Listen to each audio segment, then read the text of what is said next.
Hi, this is Danny Doyle, and I am here with Blue Cosmic. Hello, everybody. And we are doing, I don't know what you would call this, like Fate's power scaling of weirdness tier list. The tiers aren't exactly, like, ordered in terms of, like, necessarily, like, the bottom one is the least weird and the top one is the most weird or anything. I did vaguely kind of try to put the categories in order of how weird they are, but the general idea of this video is Fire Emblem Fates gets a lot of flack, and sometimes rightly deserved, for the characters being incredibly strange. A lot of them are described as like one-note gimmick characters or walking tropes, and at least within the scope of the story, that's often the case, especially for the side characters who have like 3 lines of dialogue outside of their supports.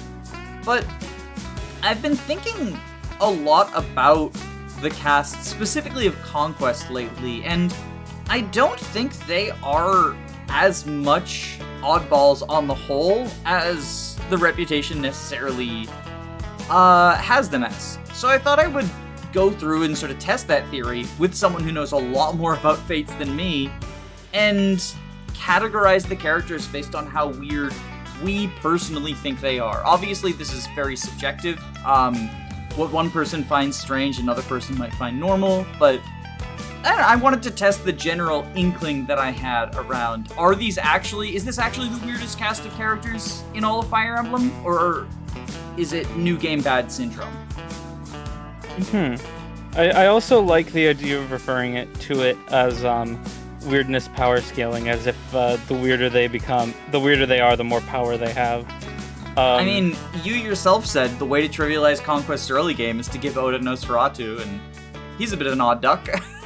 He's a bit of an odd duck, that's true. So maybe weird equals powerful. It might be, yeah, that might be true. So this is only, like, Conquest, characters who are available in Conquest. That's partially because the Birthright cast is on the whole more sort of like, I guess, considered more normal. Yeah, I mean, there's certainly some who strike me as odd, but I think at the very least Conquest is what I hear talked about more.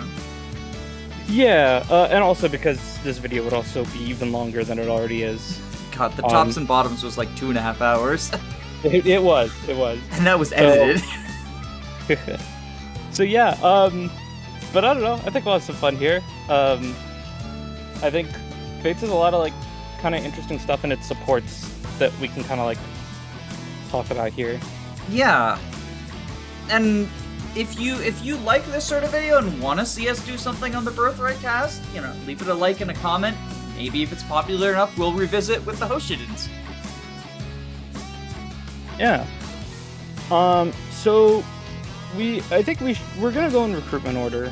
First with Gen 1, then with Gen 2.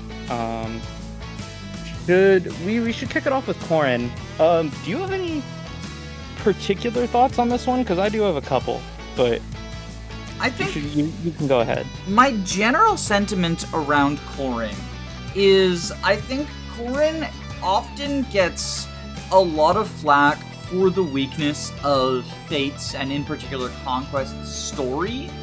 And I don't necessarily think it's completely earned. There are definitely some aspects of Corrin that seem less well developed than some other Fire Emblem lords, but also most main characters, at least in this franchise, are fairly bland. They're kind of just good guy hero person. And Corrin, while being more naive than others, is not that different, at least in my view of them, than someone like Seliph or Sigurd or Ike, where, yeah, those characters are in arguably better structured stories, but when it comes down to it, there's not a ton to them, especially the ones in games without supports.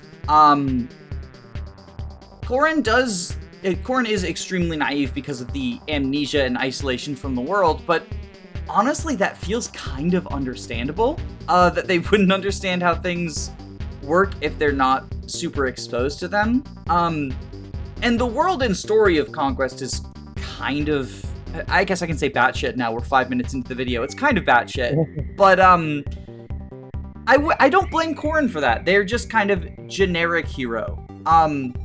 So I feel like they usually play the straight man in the supports too, with like other weird people bouncing off of their ordinariness. But I don't know. What do you think about Corrin? Yeah, my problems with Corrin have never really been Corrin themselves, and more so the way that the story treats them in a lot of ways. But I think, you know, the that sort of idea of like naive, you know, sort of person, I like that for Corrin as a main character.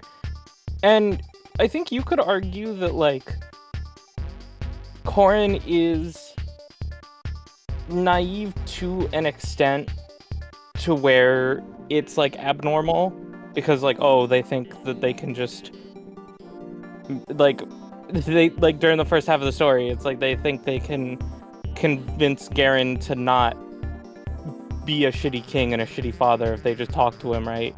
But I also think that given the context of their backstory, right, where it's like the sort of raised in isolation, I actually think it's pretty understandable for them to have that kind of thought process. And just sort of being unaware in that kind of way. I think, like, all things considered, Corrin's pretty normal.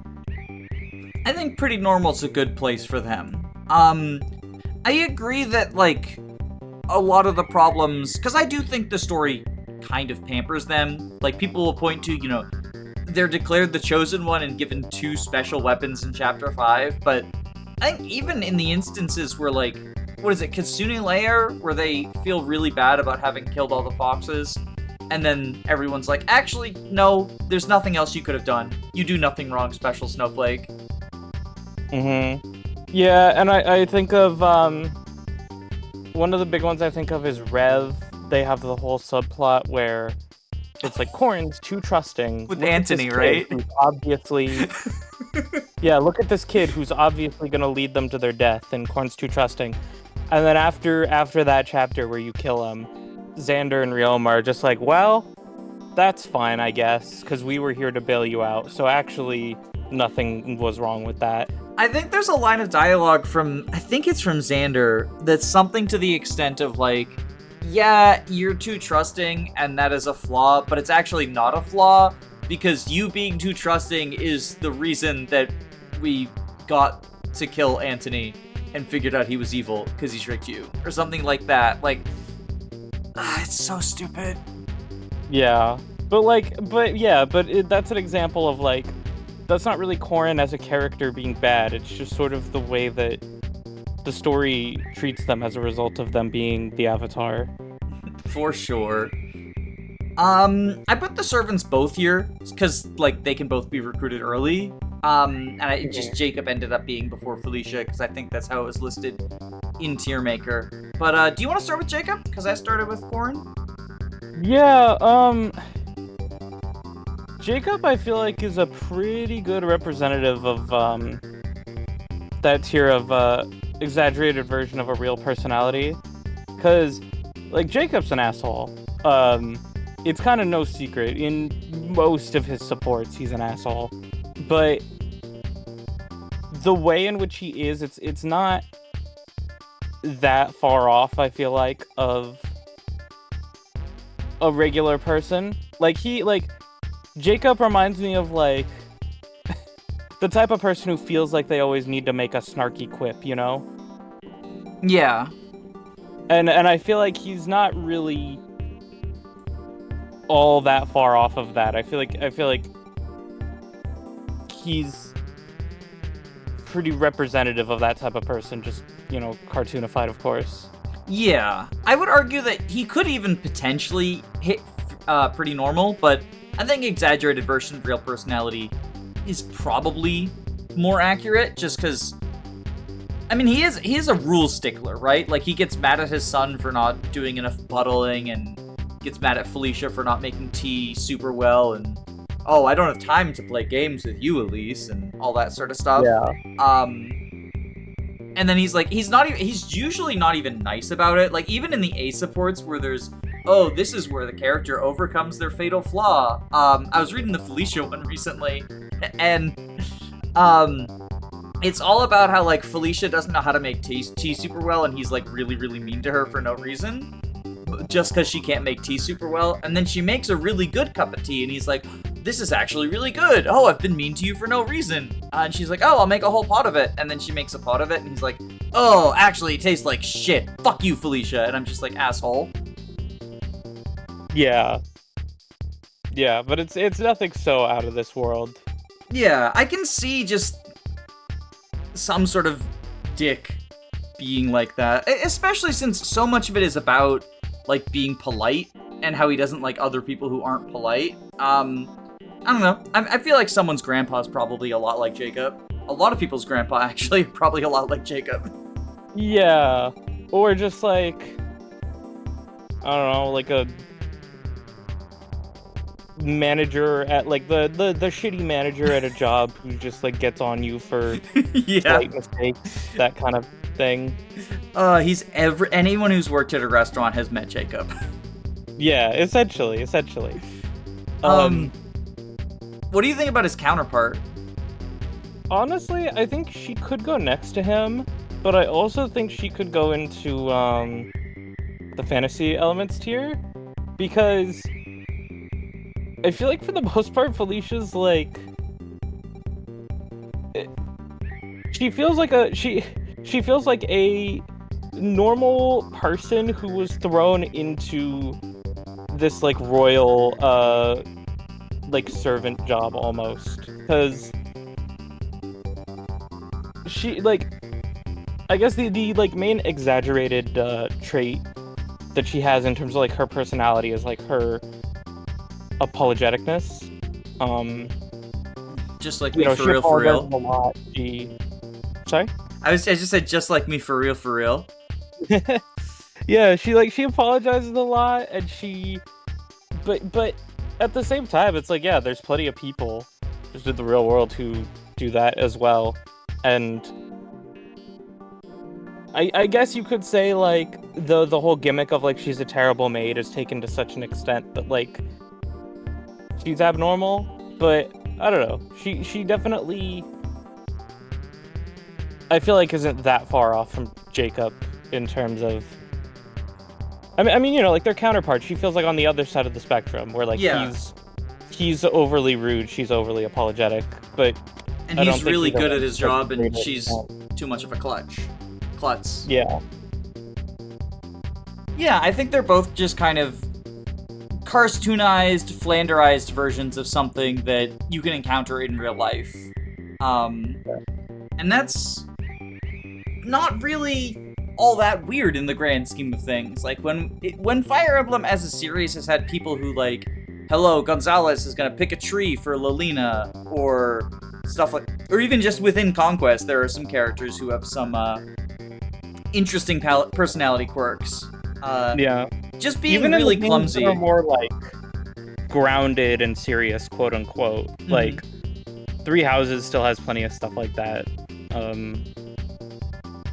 Telius as well, so... Oh yeah, Hungry Girl moment. Yeah, Ileana moment.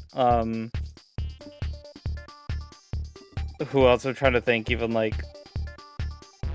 Raphael. Oh, but Raphael, yeah, the obsession with just... How many characters in Three Houses are just obsessed with eating various things? Like Annette, Raphael... Maybe it's just the two of them. Yeah, I was gonna say. Yeah. I ran out of steam very quickly there. Annette has other things going on too.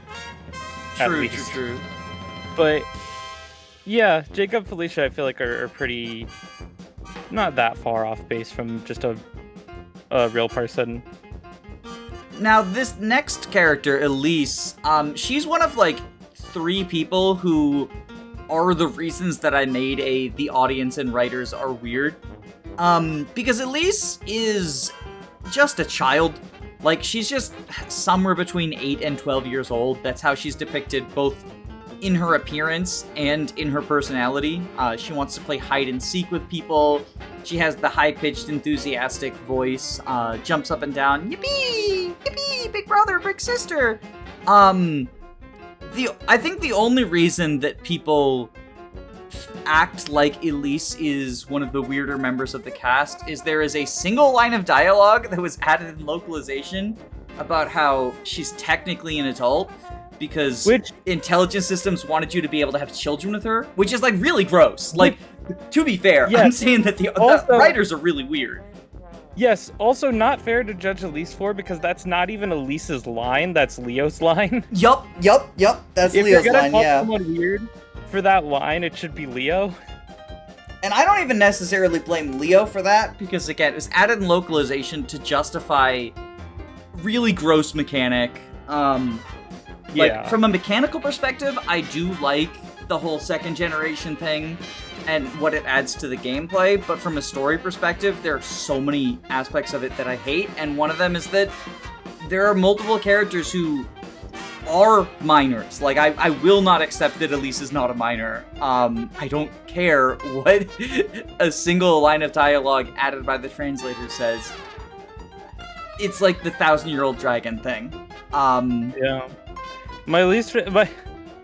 The funny thing about that line to me is that I believe the exact wording is, why don't you behave like the adult that you technically are? Which makes it sound even weirder than if he just said, like, why don't you just behave like the adult that you are? Yeah. Like, they made it, it was already weird, and then they made it weirder with the wording. But saying technically an adult is something that I've only ever heard pedophiles, unironically use that phrasing. Yeah. And it's really gross because of the heebie-jeebies, and I want to move on to Silas. Yeah, let's move on to Silas. Silas you could almost call weird for being so milquetoast. He's so bland. The only thing about him is that he is, what support is it? Is it the Odin Felicia one? Or there's like one or two supports where they're like, that like, his devotion and like dedication to Corrin and just like to certain things is like to a very strong extent, to the point where it kind of weirds people out. Yeah. I mean, it's like, I feel like that even comes up in the story to an extent. Like, when you have boss combos with him in Birthright and Rev, if Corrin attacks him. Yeah, so he's like, but outside of that, he's just, I mean, he's designed to be the milquetoast man. But I feel like if anywhere is going to be fitting for him, it's probably just next to Corrin. Yeah, I was going to say, like, he usually plays straight man in his supports as well. Much like Corrin, and allows other people's weirdness to bounce off of him. Yeah, I don't know. I don't like him that much because he's boring. Like, I find the more eccentric people more fun, but yeah. I will say it does, I still love his support with Kaze, where oh my god. One of them has to be the straight man, so Kaze becomes the funny man. Even though Kaze is also usually the straight man in his supports. Yeah. I do love that one. But for some reason, out of nowhere, he's now obsessed with paying back the life debt. Yeah. I mean, to be fair, it's not super out of nowhere, considering what happens in Birthright. Oh, I mean, you could also argue that the Birthright thing comes out of nowhere. That's, fair point. That was one of the decisions of all time. Character consistency? Question mark? I guess. Oh, it is consistent. You're right. It's completely out of nowhere. Speaking of a very consistent character, would you object to Arthur being our first quite strange candidate? I don't think he can go anywhere else, like, reasonably. You could make an argument that like exaggerated version of a real personality, but what real personality? There are people pleasers, like, you know, I've worked in like mental health field for a while. Yeah. And like you do run into people who are like, I need to save everyone. But to me, the exaggerated version of that is more like Feilica, the over-apologizer, people pleaser type deal. Whereas Arthur, he's Superman. He's Captain America. Yeah. Like, they modeled him after a superhero. He has Captain America's, like, outfit. Yeah. Even his face, he looks like he's a, like, cartoon Superman. His voice as well. Makes me think of the Crimson Chin. It does. I had a I had a friend who doesn't play Fire Emblem, and he was watching me play Fates at one point, and Arthur came on screen, and he described Arthur as being a fusion between the Crimson Chin and handsome Squidward from that one episode of SpongeBob. Oh my god, I can't unsee that now. That's permanent. But yeah, I mean, I don't know. I feel like how much can you say about Arthur that isn't just laid out on the table? I love him.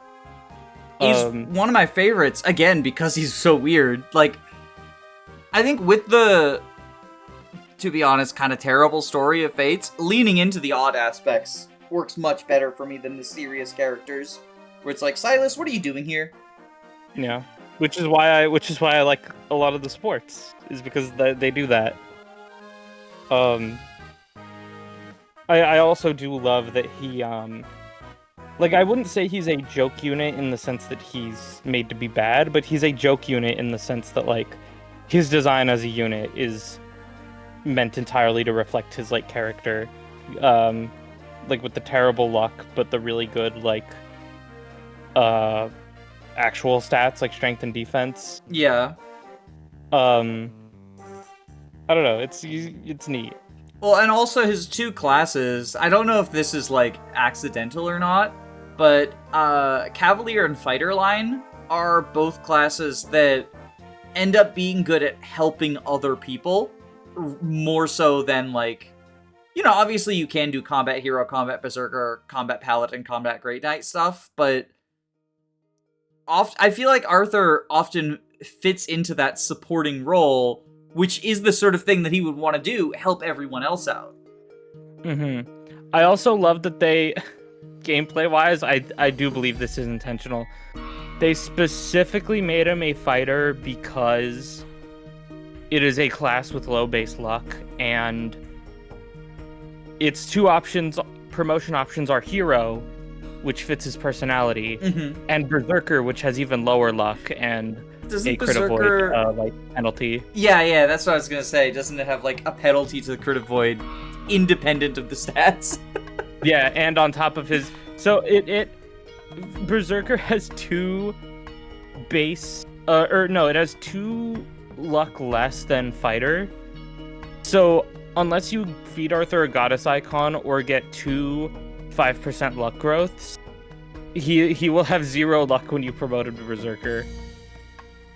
Because his base is 1. Which is fantastic. That's a fantastic, like, gameplay joke. What does Keaton give him for friendship? Because I know he can get Outlaw for friendship, which is, it feels like it extends the joke of, like, the opposite of Arthur. Yeah, so he gets it through Niles and then also Keaton. Oh, they both give him Outlaw? Oh, that's so epic. Yeah, yeah, I knew about the Niles one, but I knew that Keaton gives most people Fighter, so I was like, oh, what's the parallel to Fighter? Oh, it's Outlaw, okay. I love that. Arthur's awesome. I want to say Benny's his third friendship. It's Armor Knight, right? Yeah. Oh, yeah, because Benny gets Fighter from, like, 3 different sources. God, they hated Benny. We'll get to Benny eventually. Should we talk about the other Armor Knight first? Yeah, Effie. We actually talked about Effie a little bit off camera when we were talking about doing this, but yeah, Effie is pretty fitting of, like, right up there with Jacob and Feilica, where it's like outside of her comical strength, she's not really all that different from like just someone who's really into working out and going to the gym and, you know, lifting weights and stuff. Yeah, I think I kept calling her like Effie's just a gym bro with a big appetite. Which like also the appetite fits in because you drink the protein shakes and then you gotta eat something. Yeah. And I know like you know, people who are like pro athletes have like big appetites and stuff. Mm-hmm. Oh, because you work so much, your body burns everything, yeah. Yeah, you burn all the calories, so you need to take in more. It's like, it is cartoonish that she eats like an entire tray of Mozu's sweets. Or I think it's vegetables, actually. But also it's cartoonish that she's lifting the boulder and they like fit into each other. It's like, okay, well, I guess if you did roll a boulder all the way up the hill, you would want to eat an entire carton worth of cabbages. Yeah, and also like that sort of trope of someone who's like strong and eats a lot is like pretty common just in media in general. Like if you look at even something like other stuff that's considered like anime, right? It's like Goku in Dragon Ball is the exact same thing, has like the exact same thing going on. It's pretty common, I feel like, of a kind of trope. I don't watch too much anime, but it makes me think of Toru from Jackie Chan Adventures. That's the first example that comes to mind for me, which I guess should tell you the amount of anime I watch. It's fine. I don't watch that much either. But yeah, it's like a fairly common trope, but also it's not. It's just outside of how strong they are and how much they eat, which is just like a really magnified version of the reality. The personality is not that far off.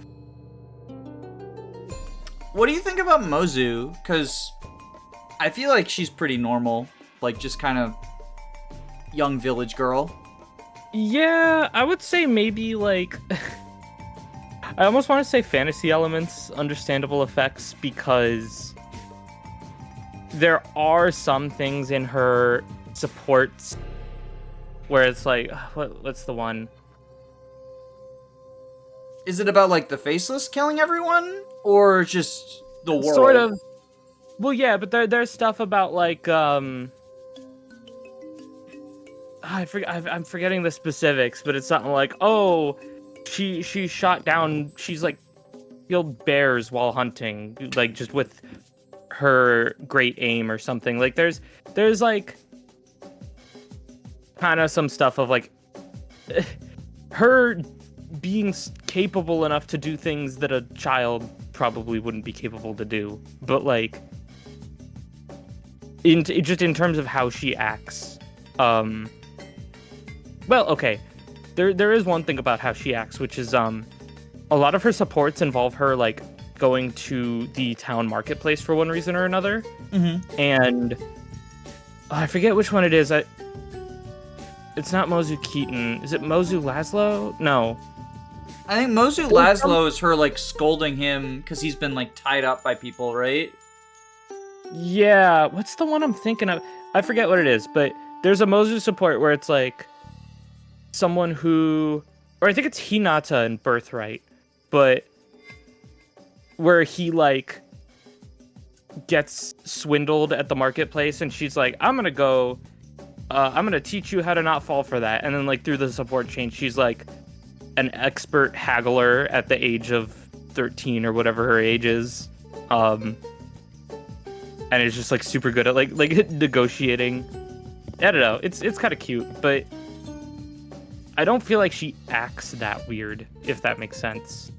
It could potentially be an exaggerated version of a real personality. Like, the level of competence she displays is above what you would expect. When I'm thinking, so maybe I should elaborate on, like, I put down the fantasy elements specifically because of, like, Nyx and Keaton, who don't act like a real person would, but also, like, the circumstances of their existence doesn't really match reality. Yeah.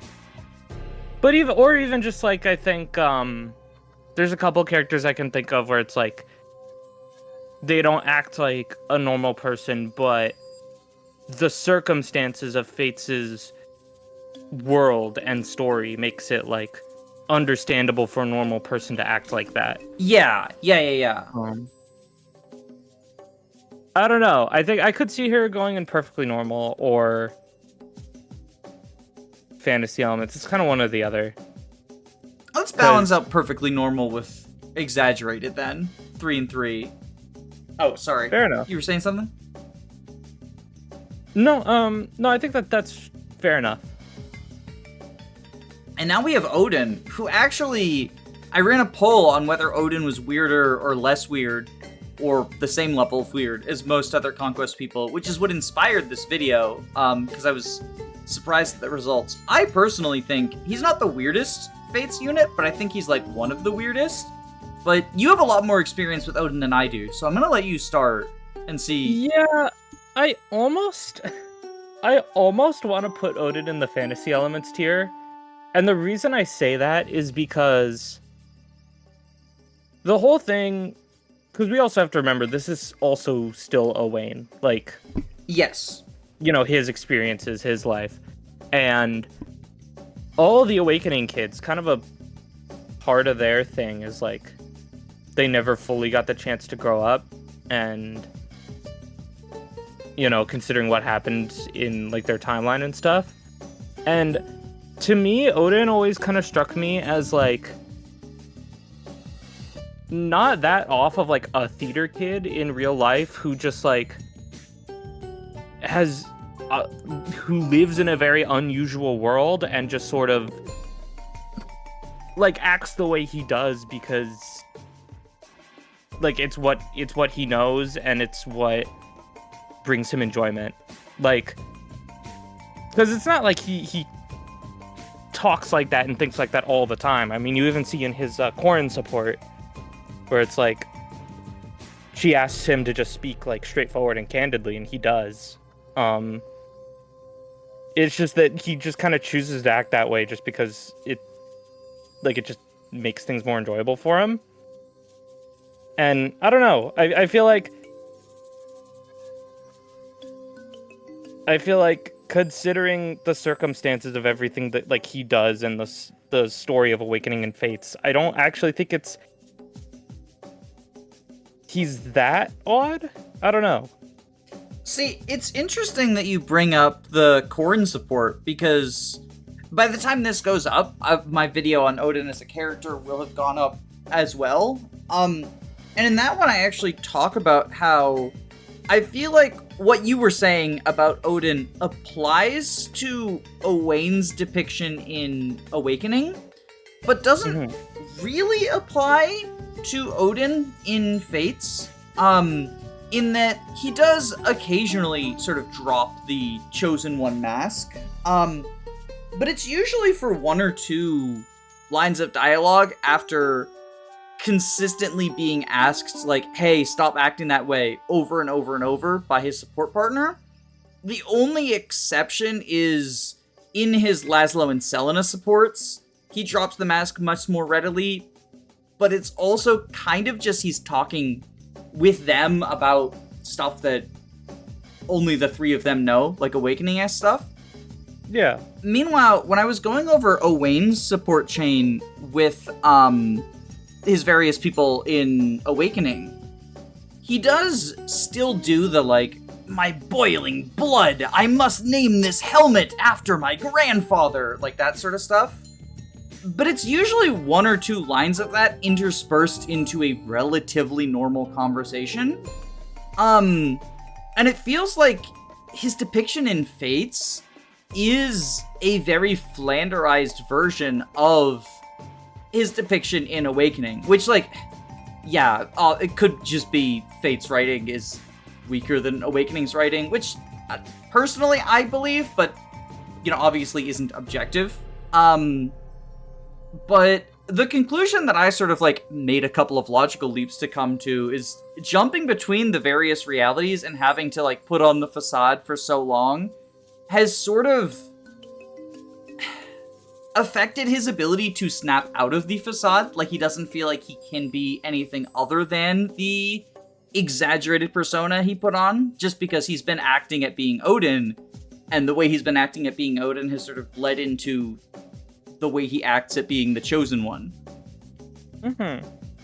It's interesting, because I think that is kind of true. I think he definitely puts it on more in Fates, but I also think that the fact he drops it a lot more around Laszlo and Selena is kind of indicative of, like, you know, at the end of the day, that's still not, like, who he really is, like, internally, you know? Like, he puts it on more. Like, I feel like he puts it on more because he feels like he has to, and he's just grown so used to it, but I feel like at the end of the day, even in Fates, it's still a front, right? Like, it's still a performance. But I don't know. I think it's weird, because at that point, it's like, are we judging him based on that personality that he puts on, or like just the way he acts, like, in totality? I don't know. I think if the majority of the personality is what we see, like the front, then I think it is fair to judge him at least in part in terms of that. Like, if we were judging how weird Bruce Wayne is, we wouldn't just say, well, let's ignore when he dresses up like a bat, because he's Batman then. You know, it is still the same person, right? Even though he is putting on the mask, that is still him, and it's not like him putting on the mask serves too much of a purpose. Like, Selena and Laszlo are also putting on masks, but they're not doing it in the same, like, way that Odin is. That, like, you know, Laszlo and Selena aren't pretending to be affected by the darkness and stuff. Yeah, okay, that's fair. I think he definitely goes under a lot of the other characters who are going to end up in Quite Strange, but I think it's fair to put him there. Oh, you think... So I was leaning towards fantasy elements from what you said. You think Strange? Well, I think it's fantasy elements is, like, the reason he acts like that, but also, like you said, we do kind of have to judge that as a part of it. And, like, that part of him is undeniably really strange, right? Like, I don't know. I could go either way. I'll put him in Quite Strange for now. We can revisit at the end of the list when we see what everyone else looks like. Just if it's like... Again, these tiers are not meant to be necessarily ordered in terms of, like, you know, these are the most normal, these are the least normal. It's more of a categorization than anything. I'm also not ordering in tiers. Like, they're just... I'm putting them in as they show up, you know? Yeah. But yeah, I think... Why don't we revisit Odin afterwards and see, like, oh, it turns out he doesn't feel like he fits around these people. Yeah. What do you think about Niles? His counterpart. His other retainer. See, Niles, I think, is very fitting for fantasy elements, because he's, like, someone who essentially has sort of lived in, like, the poor neighborhoods of Nor, like, kind of growing up, and just sort of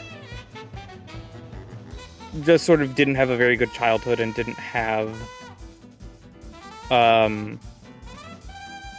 like, you know, just sort of lived in this pretty shitty, like, world that Nor is.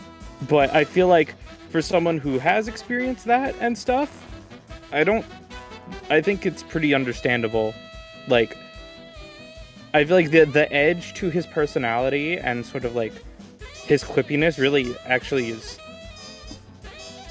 not far off from how some real people would act. Yeah, I was leaning towards either exaggerated version of real person or the writers are weird here, just because I feel like a lot of his depiction is, like, combination of horny / BDSM equals evil. Like, Like, he talks about, like, how good the pain is. I don't know. He feels... I don't like the way he's depicted. It feels, like, frustrating to talk about. I didn't know about his backstory stuff. Which is why I'm leaning towards what you said, because you know a lot more about Fates than I do. But I also specifically haven't dove into him because the stuff that I get on the surface makes me feel the ick. Mm-hmm. Well, that's fair. I think it's frustrating. I feel like his how do I put it? It wouldn't be so frustrating if it weren't for the fact that he is, like, the only bi representation in Conquest. Is the only canonically, like, no, that's not true. Soleil exists, but yeah, in terms of, like, people you can marry as, he's the only bi man in Fates, at least canonically. Yeah. So I was gonna say canonically. We just talked about Odin. True. But it wouldn't be so frustrating because, like, if you remove that and you remove the fact that he's pretty clearly intended to be a stereotype, I think his personality is really fun, and I think a lot of his dialogue is like, you know, obviously, like, there's, like, a degree of, like, corniness to it, and, like, what's the word? Crassness. But I don't know. I think it's in a fun way that I wouldn't mind if it weren't for the fact that he's, like, that one representation. But I don't know. I feel like that sort of, I don't know. It's hard because Oh, don't let Niles hear you say that. True. Is it? But does it count as exaggerated version of a real personality if it's, like, just a, like, false stereotype? I don't know. Like, yeah, like, I don't like it as the stereotype around bi people, and then it does feel a bit like sexual deviancy equals bad to me.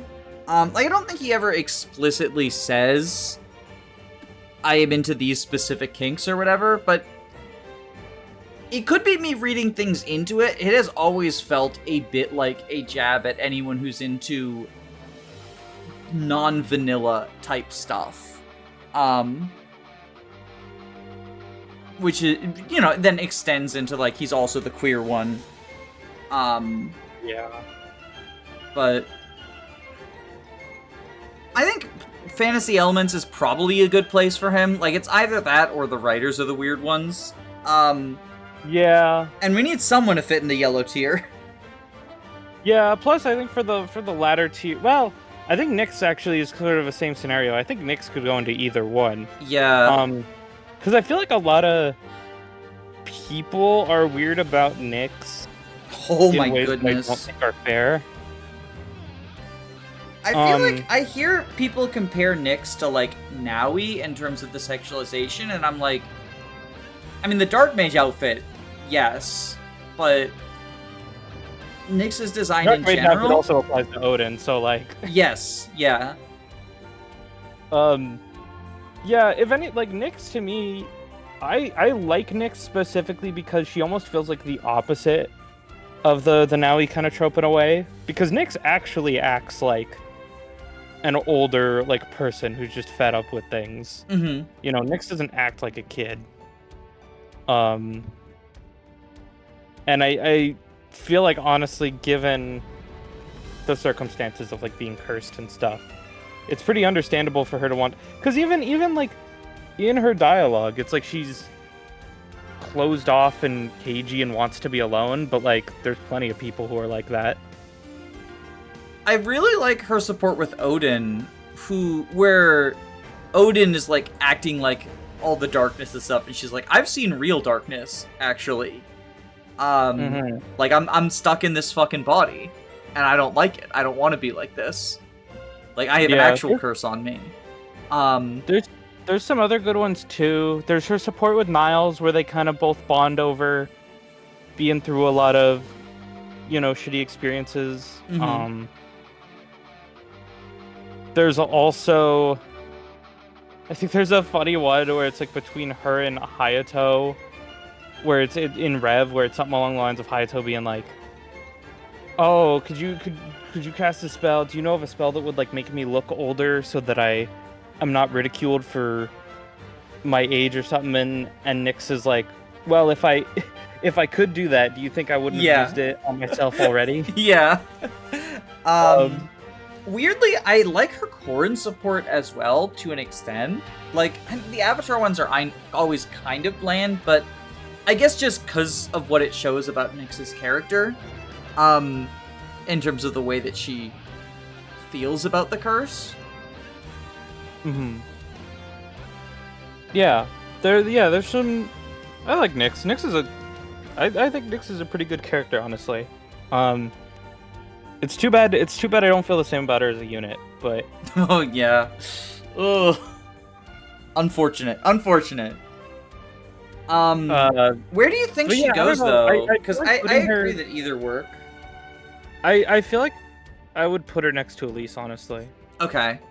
Yeah, I think people get really weird about her.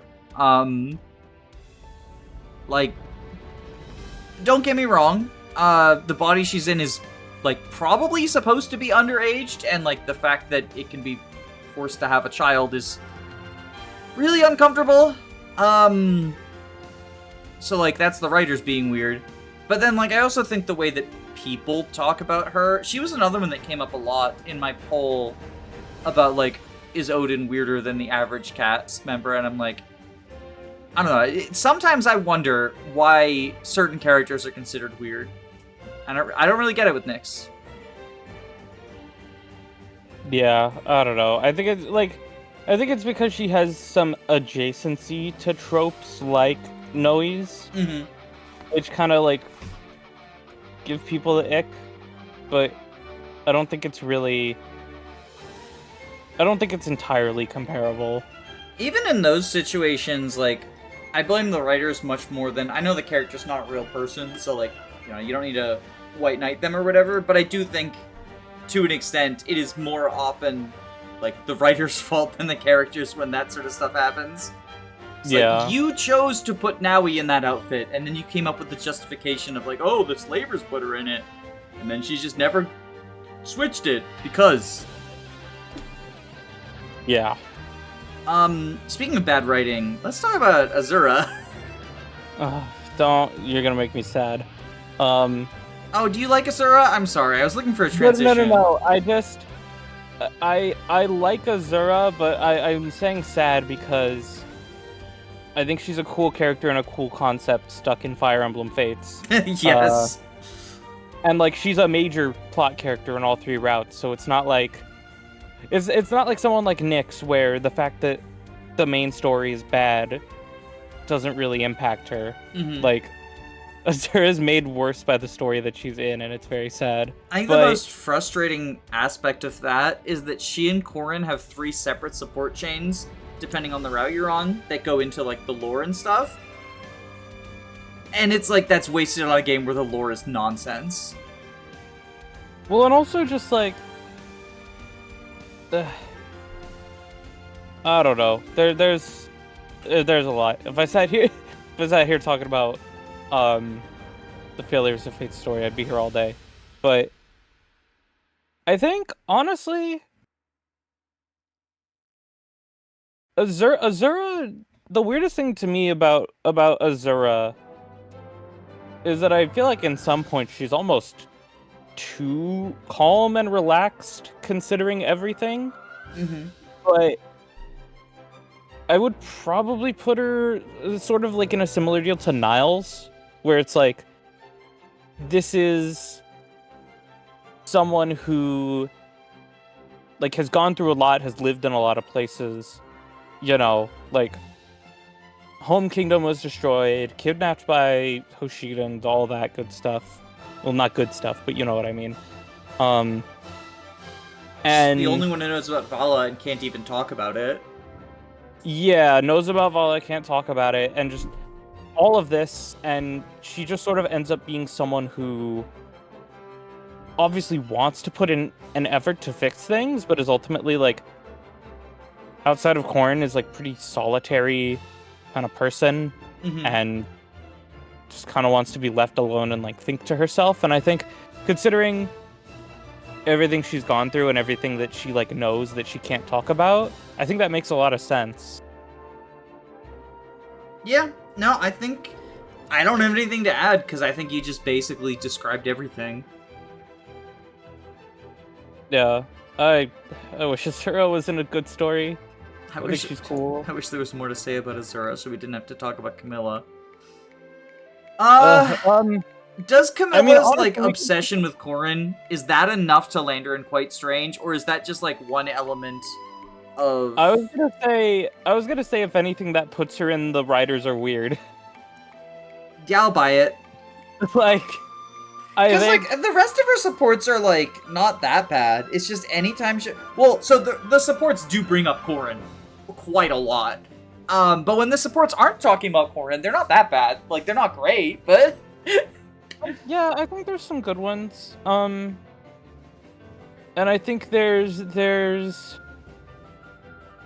definitely a lot of unexplored stuff with her, because there's some allusions to it in certain supports. Like, I want to say it's Niles is one of the main ones, where she sort of alludes to this idea of a time in her life when she was younger where she felt like she didn't have anyone to lean on and was kind of felt alone. And sort of alluding to the idea that, like, the reason she is so protective over Corrin is because of the bond that they have, but also because she doesn't want Corrin to ever be alone, like, to feel alone. And that's makes sense, and that's interesting. But yeah, I think that would be cool to explore if they didn't sexualize every aspect of her and also her relationship with Corrin. Yeah, but that's the thing, right? But I feel like that is the writers being weird about, like... Yeah. By making her that character, that kind of character. Well, and they even have, like, a whole, I forget what support it is, but she does talk in one of her supports about how, like, I don't like it how everyone looks at me like I'm just a sexual object just because I have giant tits. I can't control that. And, like, I think that is a legitimate thing that, like, people with large breasts, like, often have to deal with, and can be quite frustrating.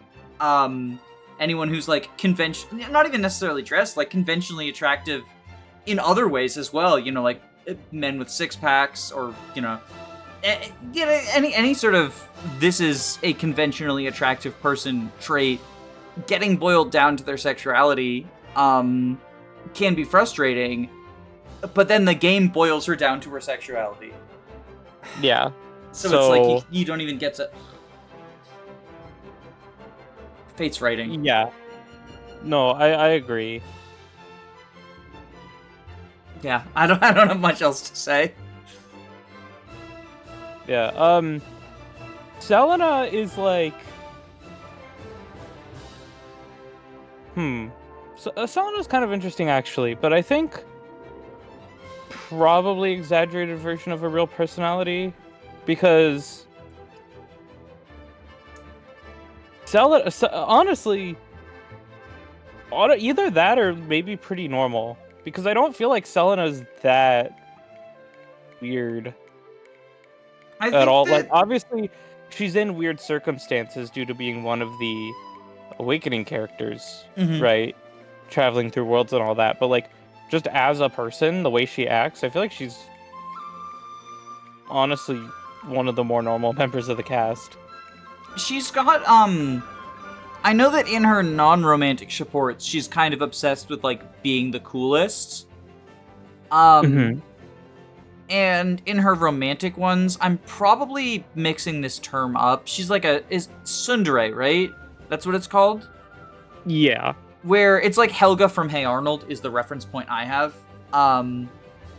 You act like you hate someone, but you secretly love them.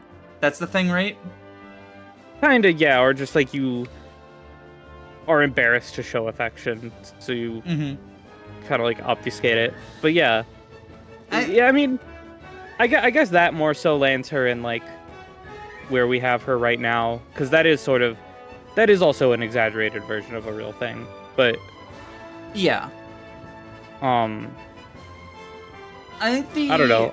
biggest sticking point I have is, and this applies to all three of the Awake of Fates characters, I feel like transplanting them to Fates, the writers didn't think too much about, like, how the change in, like, location and goals and also them growing up would affect things. Because isn't this, like, canonically...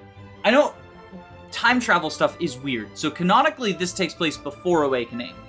But for Odin, Selena, and Laszlo, they've aged, like, a decade since the events of Awakening or something?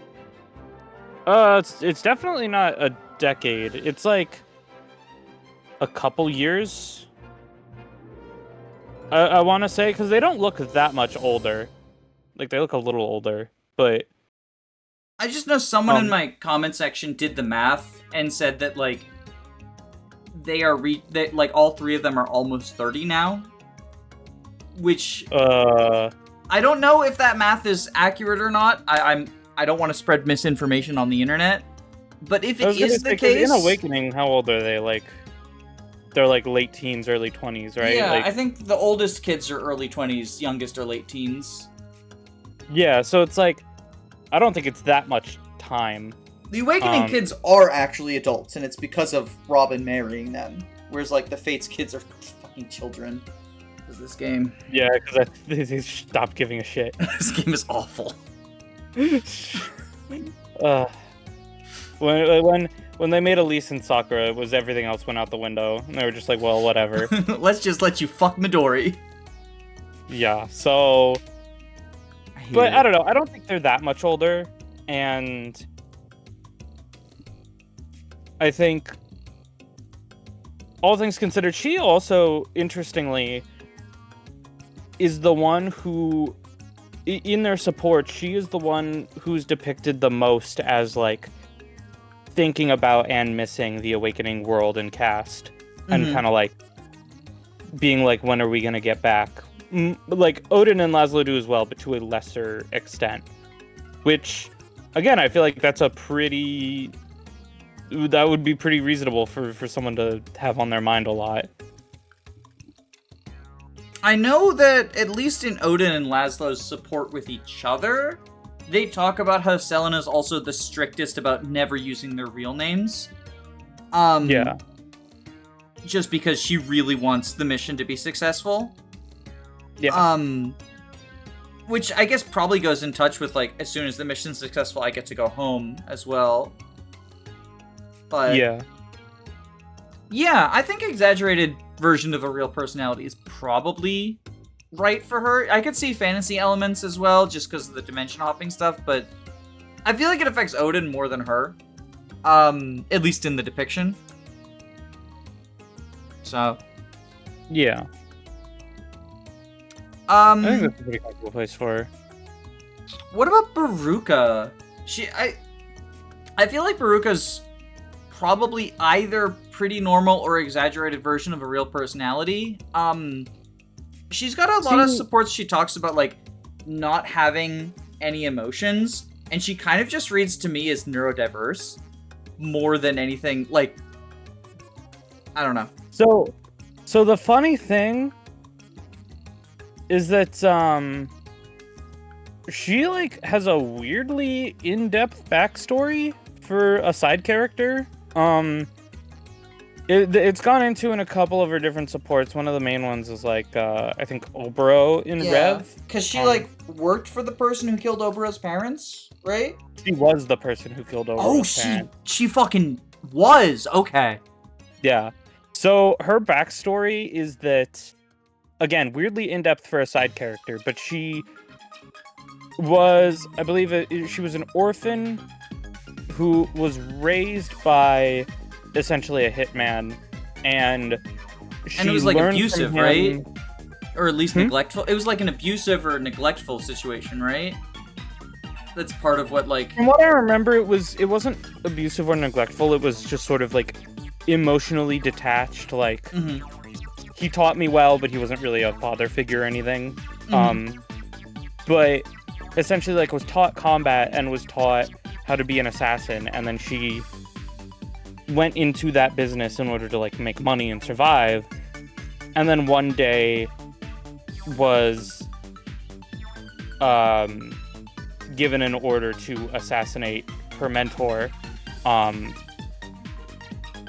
and which, you know, obviously, like, was sort of scarring to her in a way. And then I think they explain the way that she finds herself under Camilla is that she received a bounty. She received an order to assassinate her for, like, political motivations. Yeah, and I remember that part. And then Camilla is just like, well, if I just pay you more to be my bodyguard, will that work out? And she goes, yeah, sure. And ends up getting, like, emotionally attached to Camilla. But, like, doesn't want to admit it. Yeah, like, in their A support, I think Camilla's like, if someone else paid you more to kill me, would you do it? And she says, like, I would have in the past, but not anymore. So yeah, like, a lot for a side character, but and again, she's so dog water, a lot of people probably don't see it. I'm sorry, what? She's, as a unit, she's pretty dog water, so a lot of people probably don't see it, because it's, like, locked behind supports you get for using her multiple maps. Hey, listen. I'll defend Verouria as being decent. Decent. Yes.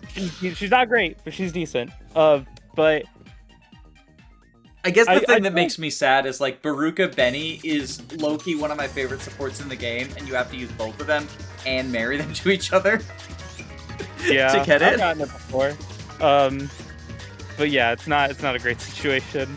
I feel like the fantasy elements tier is, like, between Niles Azura and now I'm thinking Verouria, I feel like that tier is just for, like, this is just a world where some people have fucked up backstories, and considering how fucked up their backstories are, it's understandable for them to be that way, but I feel like that tier is just emblematic of that. What if we rename this one Fucked Up Backstories? Yeah, fucked up backstories, understandable behavior. And then, because I was gonna put Nyx because of the child stuff, and then Keaton because he does act like a wolf, but that's because he is one. Like, that was my thought process on, like, well, you know, a dog acting like a dog isn't that weird. So maybe we make another tier for them, unless we can find somewhere else to put him, because he's sort of the only one that I feel like is directly impacted by things that can't happen in the real world. Yeah, him and Velouria. Yeah, although I have thoughts on Velouria when we get to her. I do as well, and I think they're the same thoughts. Do you mind if we take a quick break? Yeah, go ahead. Okay, we are back. Sorry about that. I had to grab some water. Do you want to talk about the other straight man? Before we talk about the bi guy? Kaz is like...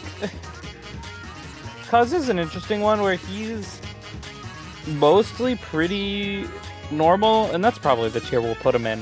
Though there are a couple of weird points. If I remember correctly, I think it's his Corrin support and Birthright. Or it's definitely one of his Hoshidan supports, but he talks about how, oh, I saw Corrin get taken by King Garen when I was like 2 or whatever, and I feel guilty for not being able to stop it because I was a little baby child.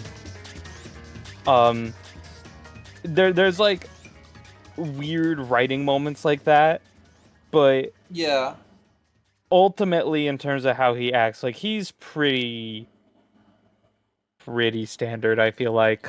On the topic of when Garen kidnapped Corrin, I feel like the Fates writers just don't have a frame of reference of how, like, people who are younger than an adult behave sometimes. Because there's a lot of that with Takumi as well, where it's like, I was jealous of Corrin when Corrin was 2 and I was a baby.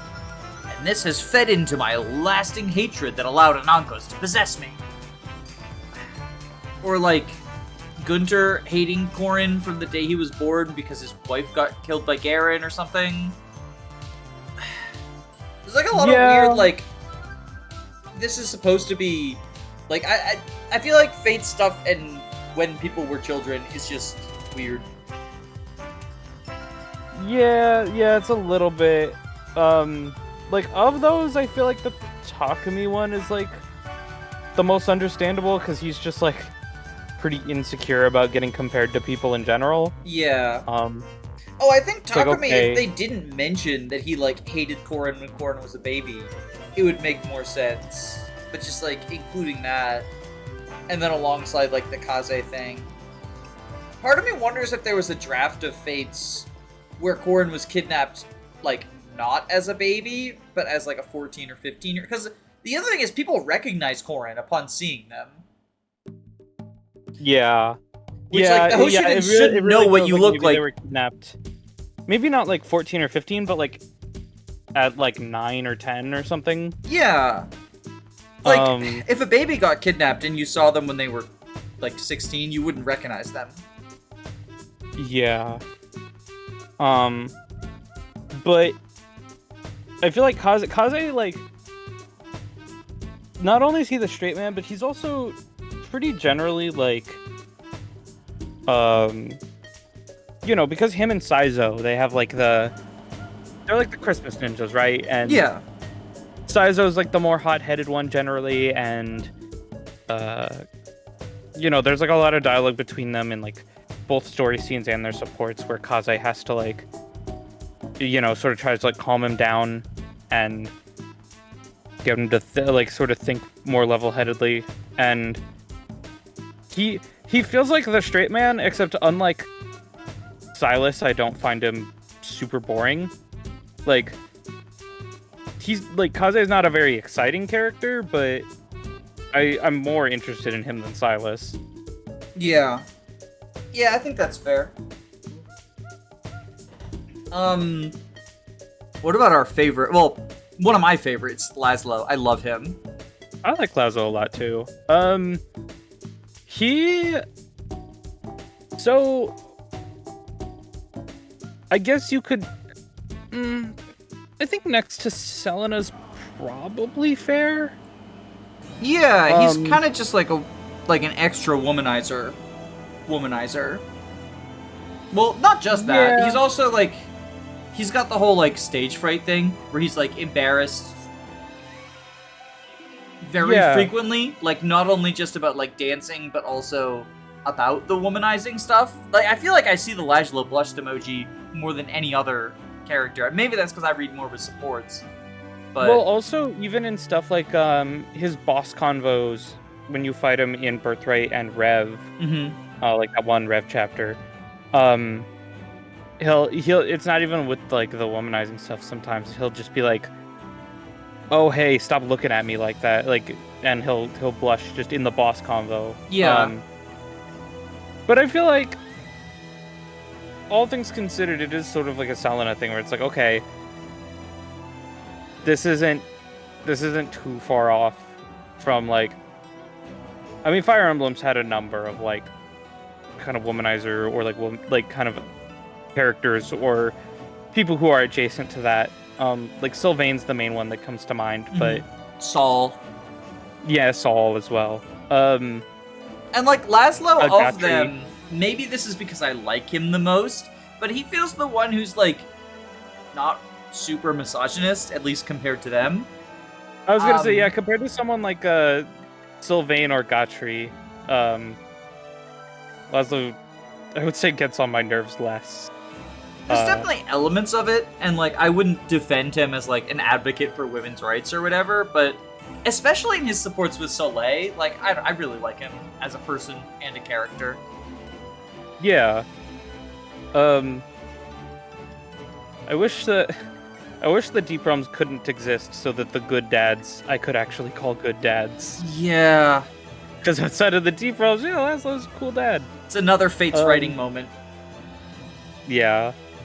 Like, anytime that I'm like, oh, I love this support between Mozu and Elise and a male character, and then I remember the yes support exists. Yeah. And I can no longer be like, oh, the Jacob Elise support is actually really cute. You just have to stop at the A support. Yeah. Oh. Or like even like Odin and Ophelia have like such a precious and like fun relationship. I don't know, but for Laszlo himself, I think that's pretty good for him placement. Next we have a really interesting one. Yeah, so Perry feels like you could make the argument for like fucked up backstories, right? Yeah. Because she does. I believe the reason she's obsessed with murder and also hates servants is like a maid killed her parents in front of her, right? And that like was the Joker moment. Other way around, it's that she had a shitty. I forget if it was mother or father. I know it was a single parent, but shitty mother/father who was really rich and would often kill like servants and like related people if they didn't like them or thought they were doing a bad job. And so she is so like she feels so comfortable murdering people because it was like normalized to her essentially as like that's what you do when someone does something you don't like. And like I get that, and to an extent I can understand like the Perry defense of like, well, she's not that different from like, you know, the Jonkler or, you know, Two-Face got traumatized and killed people. I've been doing a lot of Batman media recently. Can you tell? Yeah.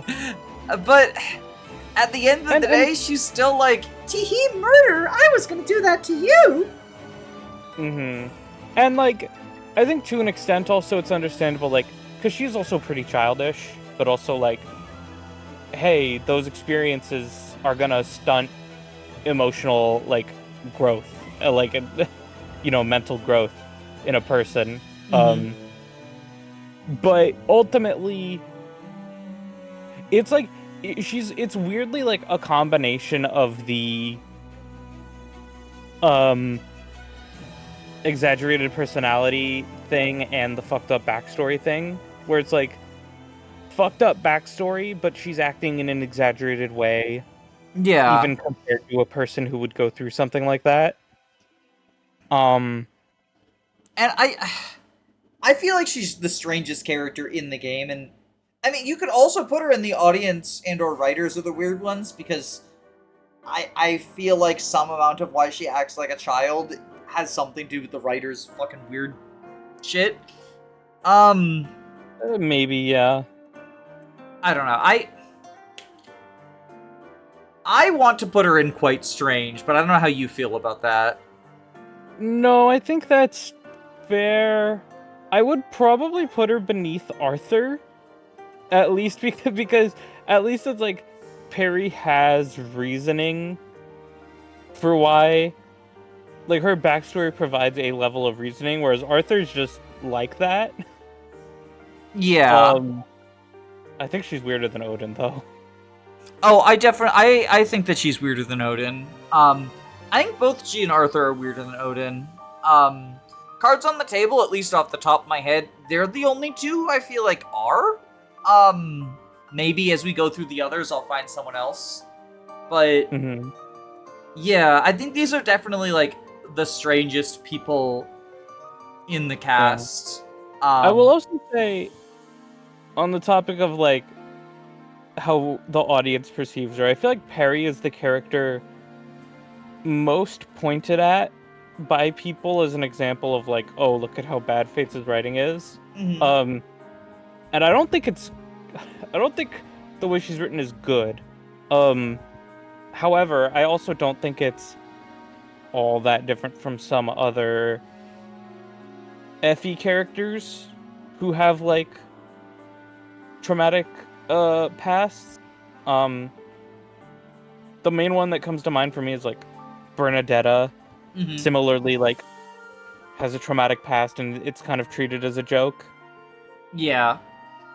But it's just like, people don't point to Bernadetta as much with that because she's not trying to murder people, and also people like the main story of that game more. I also think the way that Perry is contrasts a lot with the story of Conquest as it's presented. Like, it's... You don't often get someone who just, like, wants to kill everyone as a playable character when you're supposed to be, quote-unquote, the good guys. But Conquest being explicitly the route that's like, we're not killing anyone, and then handing you the character who's like, I kill everyone! I feel like that really... Yeah, it's not entirely Perry's fault, although I do still think, like... I'm not a fan of her characterization, personally. But I think that contrast is probably a big reason why she's so often cited. And also, because she's one of the weirder ones in the cast, and I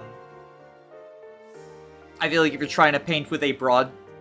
Like, if you're trying to paint the entire cast as weird, pointing to Perry is a good way to do that, and then just saying everyone is like her. Yeah. And to be fair, Conquest also half-asses the whole we're not going to kill anyone thing. We're not going to kill anyone, except for in Kitsune Lair, and also Hans kills a bunch of people. Good thing we non-lethally wounded all of those soldiers, Corrin! And other stuff, like... I don't know. Again, that goes into, like, a broader Conquest discussion, but... Yeah. Speaking of broad shoulders, Gentle Giant Benny. I feel like he's in orange tier, right? Like, he's just an exaggerated version of the Gentle Giant? Either that, or honestly, just, like... pretty normal. Because... like, Benny... Oh, like... A lot of his diet, it just feels like he's just a regular, like, nice dude. I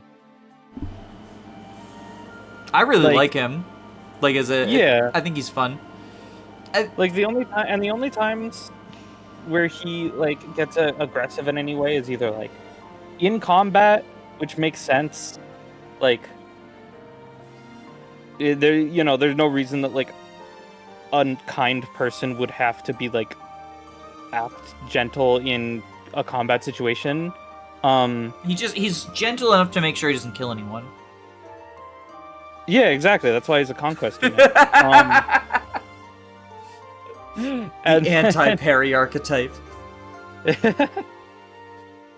But also, like, the only other instance is, like, in Ignatius's paralogue, but it's like, but he's protecting his kid, though. That makes sense. And also, Ignatius is, like, a coward, and so his dad being, like, putting on extra airs of strength to protect him is cool.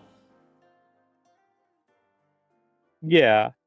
And I also love his, the unique victory animation him and Ignatius have. They, like, drop their lance and breathe a sigh of relief. Yeah, but... Sorry, I just acted it out. He feels the most like a normal person who was put into this world, you know? His stat line also reflects that. True, well, I don't know if the average person has like 21 defense or whatever. That's the armor. Oh, true. Yeah, I would also have 5 speed in a big suit of armor. So I'd probably have less than 5 speed in a big suit of armor. Yeah. But yeah, I think he's pretty fitting there. Charlotte is, I feel like, another character who is often cited as weird because she acts pretty childish for the age that she's probably supposed to be. But, like, in her supports, that's explicitly, like, her acting. Because she knows that men are into that. And she wants to get, like, a rich suitor. I feel like if anything, the actual exaggerated part of Charlotte is not the fake personality, but her violent side, if anything. Yeah. Like even people who are enthusiastic about fighting are usually not like, I'm gonna tear you in half, you know. And like her even her facial expressions as well. Oh, I love them though. They're so good. Oh, they are great, yeah. Charlotte's great. I mean, I guess she's in the Berserker line, so like being extra angry does make. I mean, obviously you can send her hero or you can reclass her or whatever, but yeah. actually, kind of like Arthur, it feels like her class set is also kind of designed around the personality of like she can choose to go hero and sort of act more demure and keep the mask up, or she can go Berserker and just go crazy. And then she has Maid, which is like the she's posing as like a helpful class, but actually she went there to get knife access. Yeah, and it's yeah, like the fighter troubadour thing there is, I think, definitely on purpose. In terms of these categories, though, she doesn't really have a fucked up backstory. Like, her backstory is, like, pretty similar to, like, Heather in Tellius, where it's, like, she's doing it for her family, right? She's, like, worried about, because she is so angry, her, like, real personality, she sort of puts the mask up because she's worried about being perceived, like, and judged. Yeah. And, like, that's not fucked up. That's relatable. Yeah, like, that's not even that weird. I think the weird thing about her is just how, like, violent she is in actuality. But even then, I think that's more so just fits into, like, exaggerated personality. Yeah, I would say exaggerated personality. Just specifically because of the violence. I don't think anything else about her. Like, even the uwu childish stuff, like, I don't know. Like, she's trying to get that bag, right? Like, yeah. She does not actually have the mentality of, like, a 12-year-old. She just acts like it because men are into that. And from what I understand, like, from her support conversations, she doesn't love having to do that. She just, you gotta do what you gotta do. Yeah. I love her support in Rev with Rinka, where Rinka just, like, instantly sees through it and calls her out on it, and, like, Charlotte just immediately, because she even has, like, the personal skill of, like, more damage and crit against women, because it's, like, in a lot of her, like, her supports with women, it's like they just, like, see through it immediately, and she gets, like, defensive because of it. Oh, and it's called Unmasked, because she doesn't have to keep it up with women either. Yeah. But yeah, I like her. And I don't think she's all that weird. Like, just the violence is over the top, but hey, this is a cartoon game after all. Yeah. Leo, I've been on the Leo is autistic headcanon train for the past, like, 3 weeks, diving through his supports, and just everything is more and more evidence of it. He's just, like, very prim and proper. Kind of like Jacob, like, similar to Jacob, but a little bit less of an asshole. He definitely can be an asshole at times, but Jacob feels like he's a dick just for the sake of being a dick, whereas Leo, it's kind of just like, no, rules, you must follow these rules. Yeah. And Leo, I think, like, I like him a lot. Oh, I like Leo a lot, too. I almost don't know which tier to put him in, but I feel like if a lot of it is just, like, being neurodivergent, I feel like pretty normal is probably the best tier, because, like, it's just how some people be. He's not even, like, an exaggerated Sheldon Cooper-esque version of an autistic person. Like, I don't know. A lot of his supports just felt like, yeah, I see you. I see you. Yeah, like, he's not even, like, yeah, like you said, Sheldon Cooper, where it's like, super genius with no social skills. It's just like Mm-hmm. smart person with like some lack of social skills. And it takes him like a little bit longer to pick up on some of those social cues, but he almost always comes around like by the end of the C or the start of the B support with like stuff like that. Yeah, and I will say also, he does have a pretty tragic story in Birthright. Oh yeah. Where he like Xander, Elise, and Garen all die, and then Camilla like essentially just like runs away and just like to a life of solitude, and he's just forced to carry the whole kingdom alone. And he knows about Vala, like he's cursed with that knowledge now too. Yeah, and I don't remember exactly, but I think because their mission ultimately kind of failed, the Awakening trio all like leave Fateslandia, so it's like he also loses one of his two like closest people. And his support with Odin, he talks about how like he hated Odin at first because Garen like made him get a retainer, so he's trying to get rid of him. And as he gave Odin like tasks that he was supposed to fail and die at, and when Odin didn't, he realized like, oh, this person like actually cares about me. And yeah, like he's to have him like gone. Ugh. Yeah, like he's ultimately actually quite fond of Odin and Niles. Mm-hmm. So yeah, like very, very sad Birthright story, but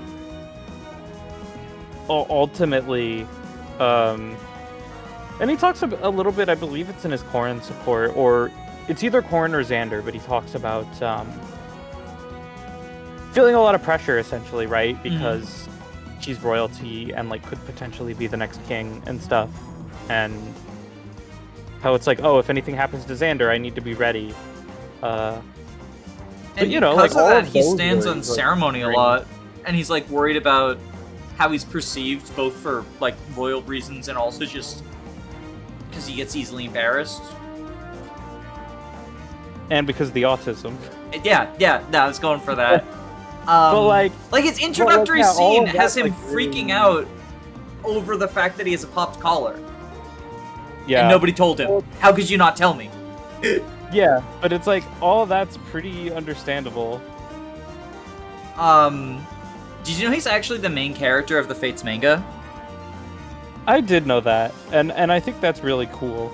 I know he got a lot of like unique stuff with like in Cypher and like like unique Cypher art and stuff too because of that.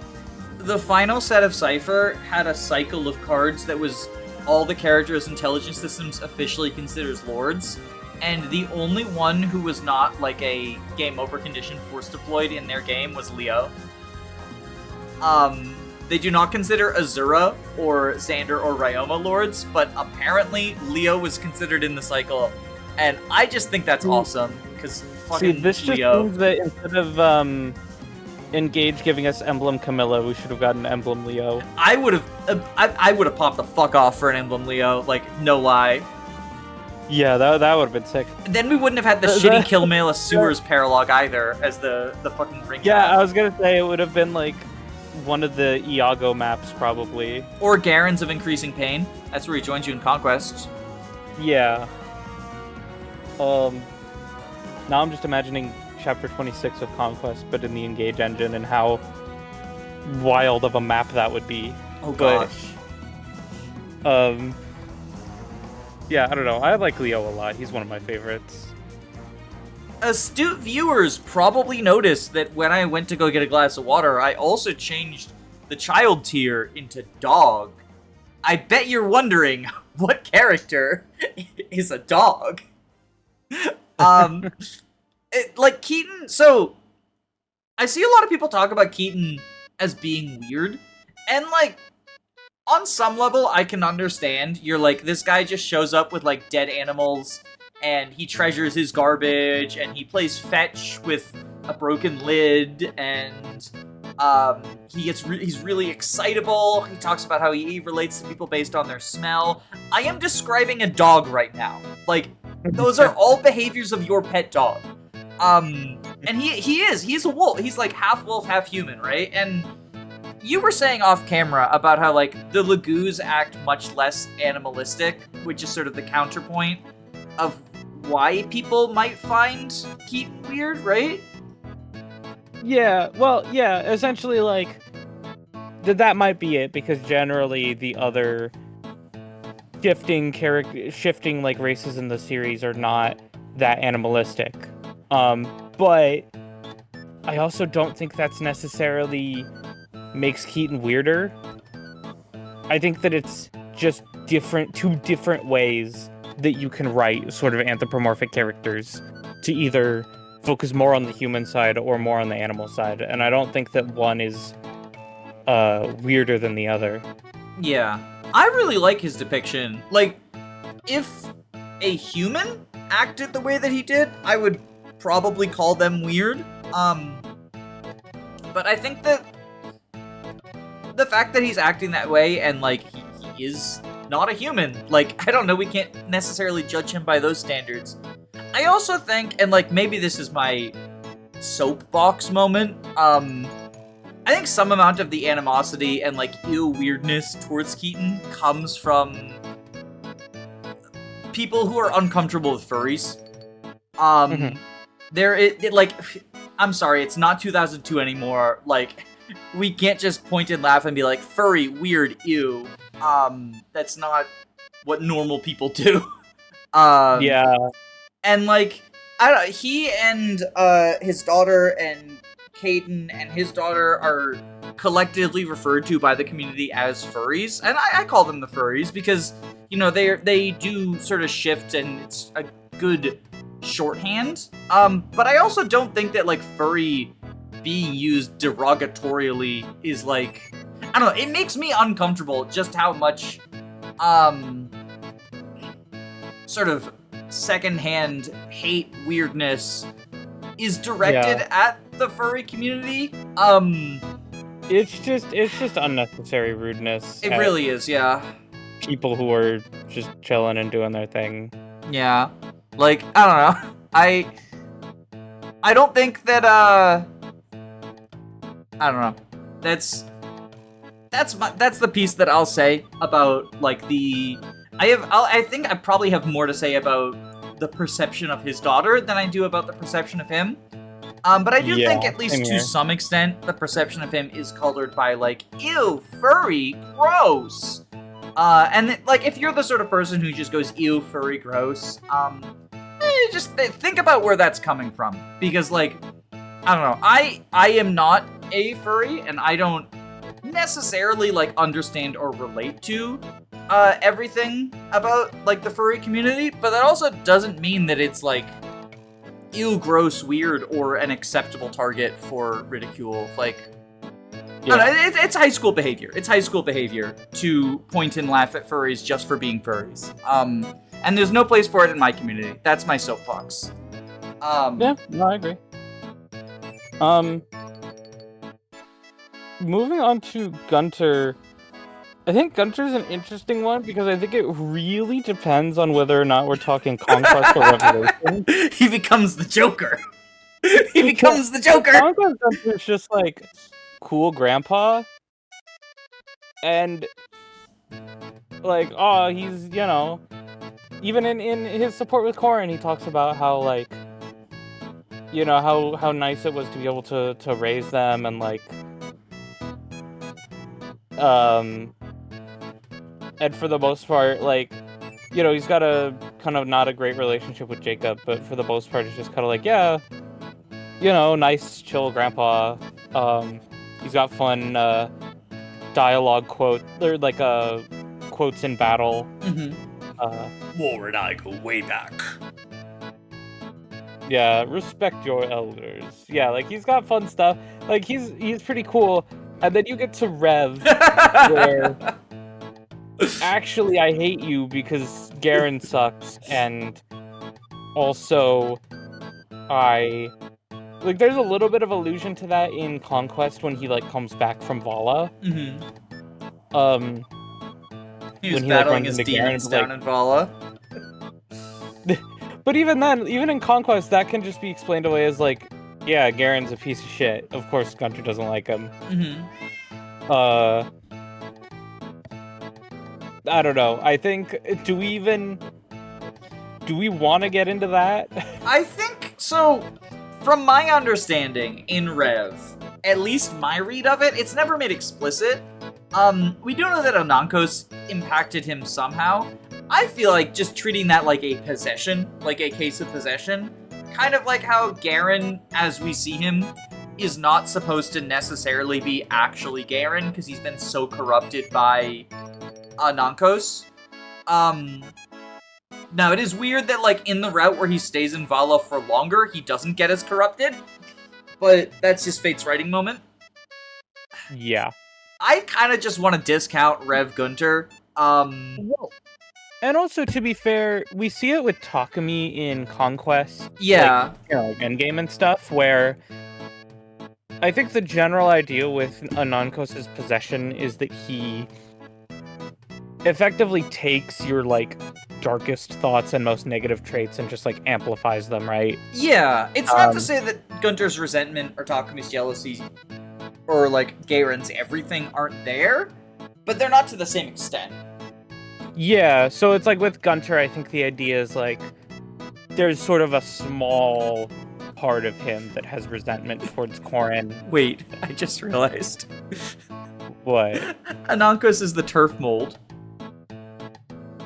So, J.K. Rowling was always a little bit... So, J.K. Rowling was always a little bit transphobic, and then Anankos was like, let's make this your entire personality. And now she spends 24 hours on Twitter transvestigating anyone who she doesn't like. That's what the mold is. That's what the mold is. It's Anankos. Anankos wormed his way into J.K. Rowling too. But I'd like to imagine it's just like there's like a scene in Conquest where like Takumi's sitting in his room or something, ranting to himself about how much he hates Corrin, and there's a little bit of black mold on the wall. That's where he goes when he falls off the wall in the end of Possessed. It's like he ends up in the UK. A fate worse than death. I thought you were gonna say he falls into a pit of black mold.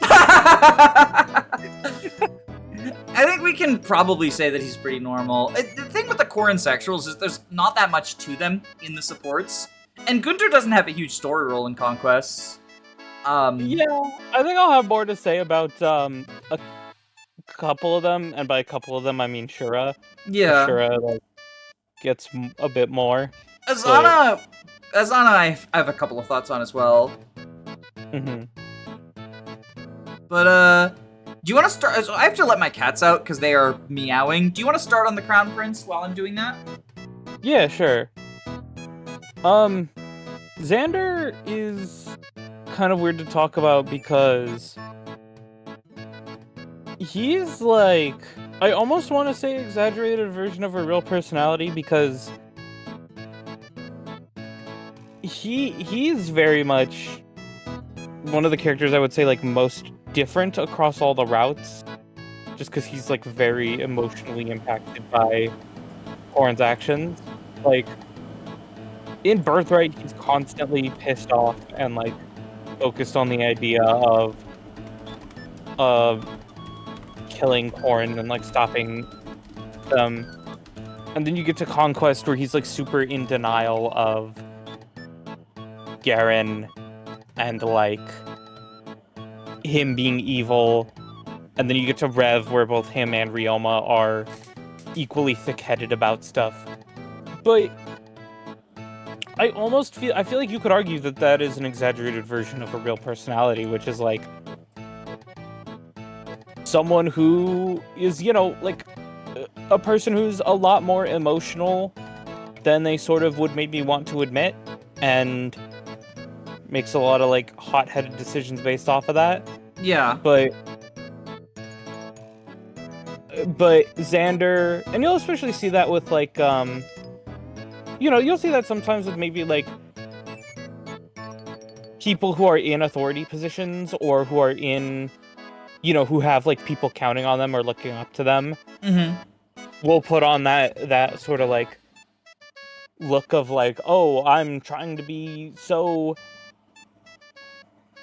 like objective and like logical here, but actually, he's pretty emotionally invested in stuff. I don't know. Xander's weird to talk about because he's a pretty major story character in all three routes, and he's really different in all of them. Yeah, because he's just so, like, I would say probably the character who's most affected. Well, no, that's Takumi, but like him and Takumi are like the two who are the most emotionally affected, I feel like, based on what route you pick. That's fair though. Like, yeah. It is potentially an argument for a fucked up backstory as well. In that, like, Corrin's betrayal, I guess this would be on Birthright and Rev. Like, the way that Xander reacts in both Rev and Birthright, realizing you didn't choose Conquest, is, like, genuine hurt. Well, and also, you could argue fucked up backstory because of Garen, because Xander is very clearly the one who is least willing to admit that there's something wrong. Yeah. And who's the most emotionally attached to, like, the idea of who Garen used to be. Mm-hmm. Yeah. Do you think fucked up then, or exaggerated?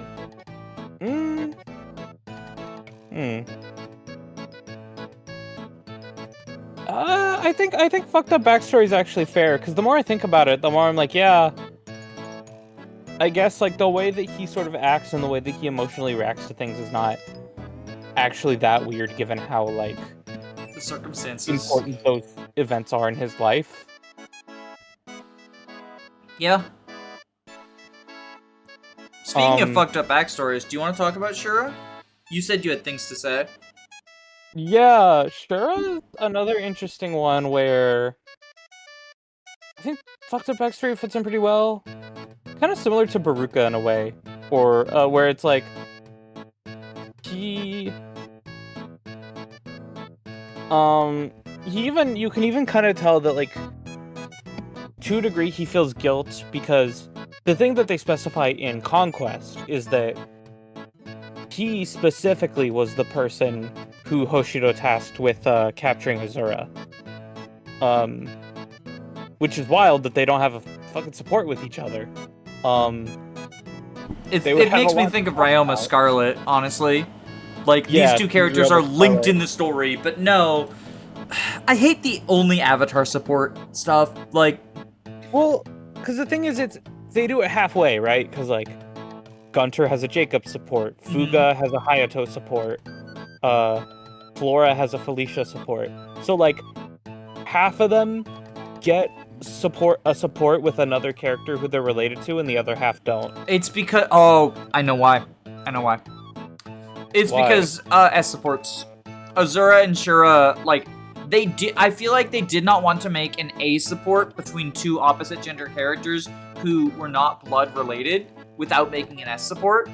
Because everyone's got to be able to fuck each other. The Hoshida and Norian siblings have A supports with each other. But they're blood related. Leo Camilla, for example. But they're blood related. A plus or S. They're blood related, though. That's why. Oh. Like, the only ones that... Well, I guess technically Corrin and Azura are also blood related, but the Avatar's got to break all the rules, I guess. Well, yeah, the Avatar always breaks all the rules. But, like, in the case of Hayato Fuga, like, they're not going to have a child together. Right. In the case of Jacob Gunter, they don't have a child together. And in the case of, it was probably, it's probably some fucking executive was like, well, it would be unbalanced in terms of Shigure if he had another option for, father. And then the same case with, like, what's his name? Shuro? Yeah, Shura. I don't know why I blanked on his name, because I actually like Shura of the Hoshiden children. Like, he's probably my favorite. Yeah, like, I don't know. I wish it would have just went to A, even though they're not blood related, because, like, who cares? But... I mean, someone in intelligence systems cares, though. Like, I'm not saying this is in any way, shape, or form logical, but for all the Corrin sexual characters, I think that's why they didn't have any supports out, because there's no example of, like, oh, well, these are non-blood related people who can fuck, but they choose not to. 'Cause I guess IS had enough restraint not to make the literal siblings fuck, only cousins. I'm ranting, I'm sorry. No, you're good. It's just this is what Fate's story does to people. It's so frustrating.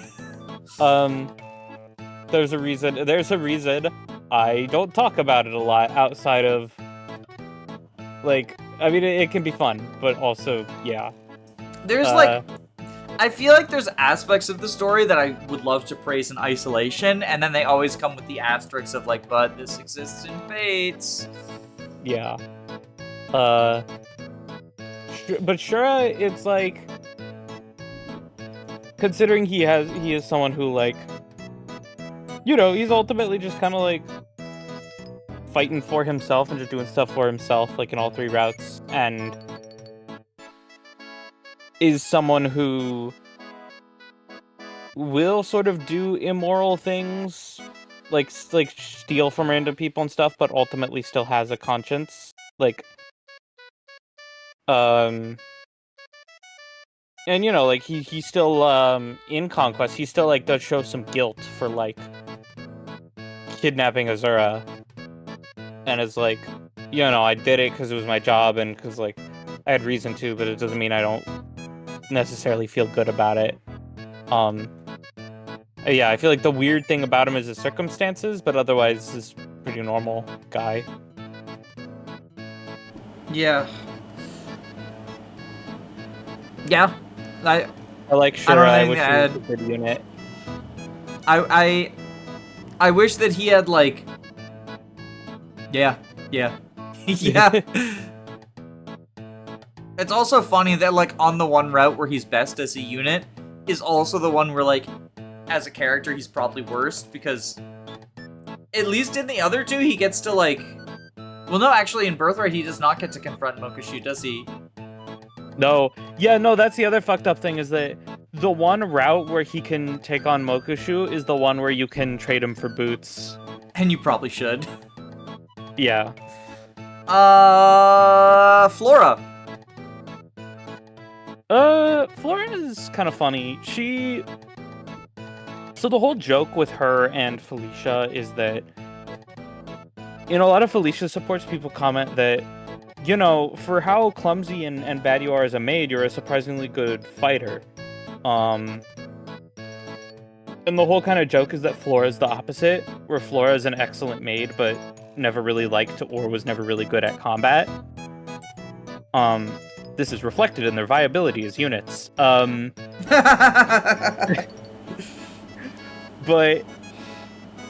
I don't know. In terms of like, she also is kind of like, I feel like between her, Jacob, and Feilica, Flora is supposed to be kind of like the most normal one, or at least it's kind of portrayed that way. She's definitely the most calm, like, low-key one.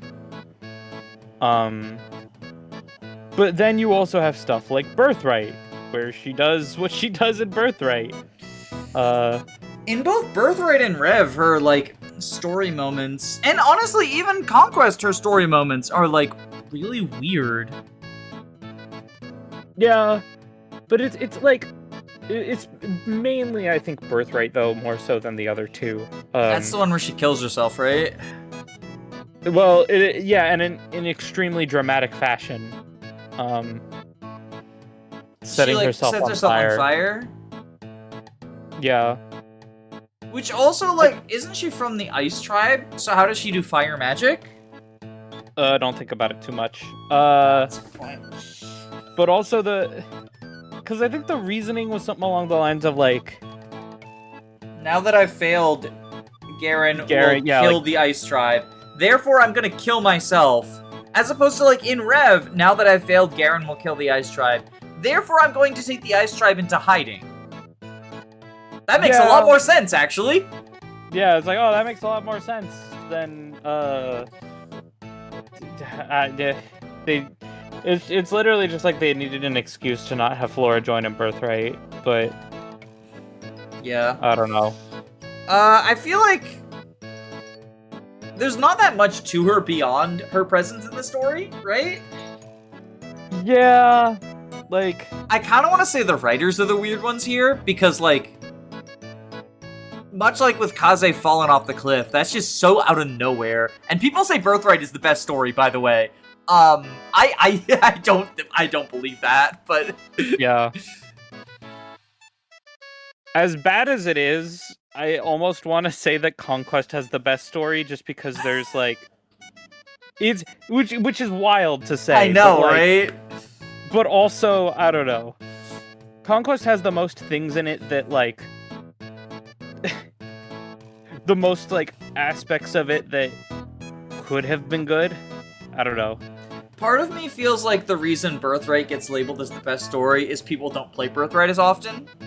I feel like if you saw Flora setting herself on fire a ton of times from doing a ton of playthroughs, it would get as much flack, or like Kaze falling off the cliff, or any of those other silly moments. Like, I don't know, the Garens of Increasing Pain is also really silly, but is it really more silly than, like, Xander kills Elise? Yeah. Birthright's story is also just, like, outside of those moments, is also just pretty boring. Yeah. I think is worse than Conquest and Rev being shit shows. Yeah, at least there's, like, consistently stuff to laugh at in Conquest and Rev. Yeah. Especially Rev. Rev's story is hilarious. It's so bad. But, like, in the best Rev way. Rev might actually have the best story just because it has the best comedic value. Rev best I mean, look, the Jonkler moment is only in Rev. Gunter is a normal, boring dude in Conquest, and then in Rev, he literally becomes the Joker. If you name Corrin Society, you can make Gunter say, I don't like society. Wait, beautiful. Wait, yes. Oh, I'm doing that in my next Rev playthrough. Audience is weird, pretty normal. I think writers are weird. Yeah, writers are weird. Sorry, not audience. I don't think there's anything weird. Like, I don't think people say anything weird about Flora, other than occasionally I see people say that she's, like, actually a super underrated and really good unit. Yeah, but then that's gameplay stuff. Yeah, like that is gameplay stuff. People have wild takes about anyone as a unit. So. Turns out Kana's the best unit in the game. Yeah, didn't you know you can make her have the best caps? That definitely makes her a really good unit. In PvP? PvP? Sorry? In PvP? That's true. But PvP, like... It's different, yeah. Breed. Yeah. Speaking of a different breed, like, I said before that I think Odin is the only people who are strange to Odin, Arthur, the Perry. I think I'm gonna have to eat my words. Like, do we have to talk about Izana? I think Izana, honestly, might go into exaggerated personality, and I say that because he's weird, but I feel like he's not... He feels like an exaggerated version of sort of like a frat house, like, dude bro who likes going to parties. Mm-hmm. I feel like he's just that, except he also happens to be in, like, a position of political power. But otherwise, in terms of the way he acts, I don't know, he just feels like, yeah, a kind of exaggerated version of, like, that just, like, chill, casual person. But I could see the argument for quite strange as well. I think exaggerated's probably fine. I can see either. I think it depends on how much you think his weird speech pattern impacts things. Which I guess is also a degree for Odin as well. Yeah. I don't know, though.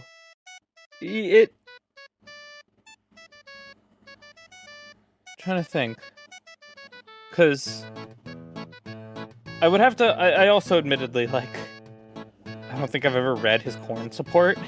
Yeah, I mean, he only has one support, and then he has 3 scenes spread throughout the different routes, because you meet him once in each route. Yeah. And his scene in Rev is just like, I will help you on your quest, also I'm dead now.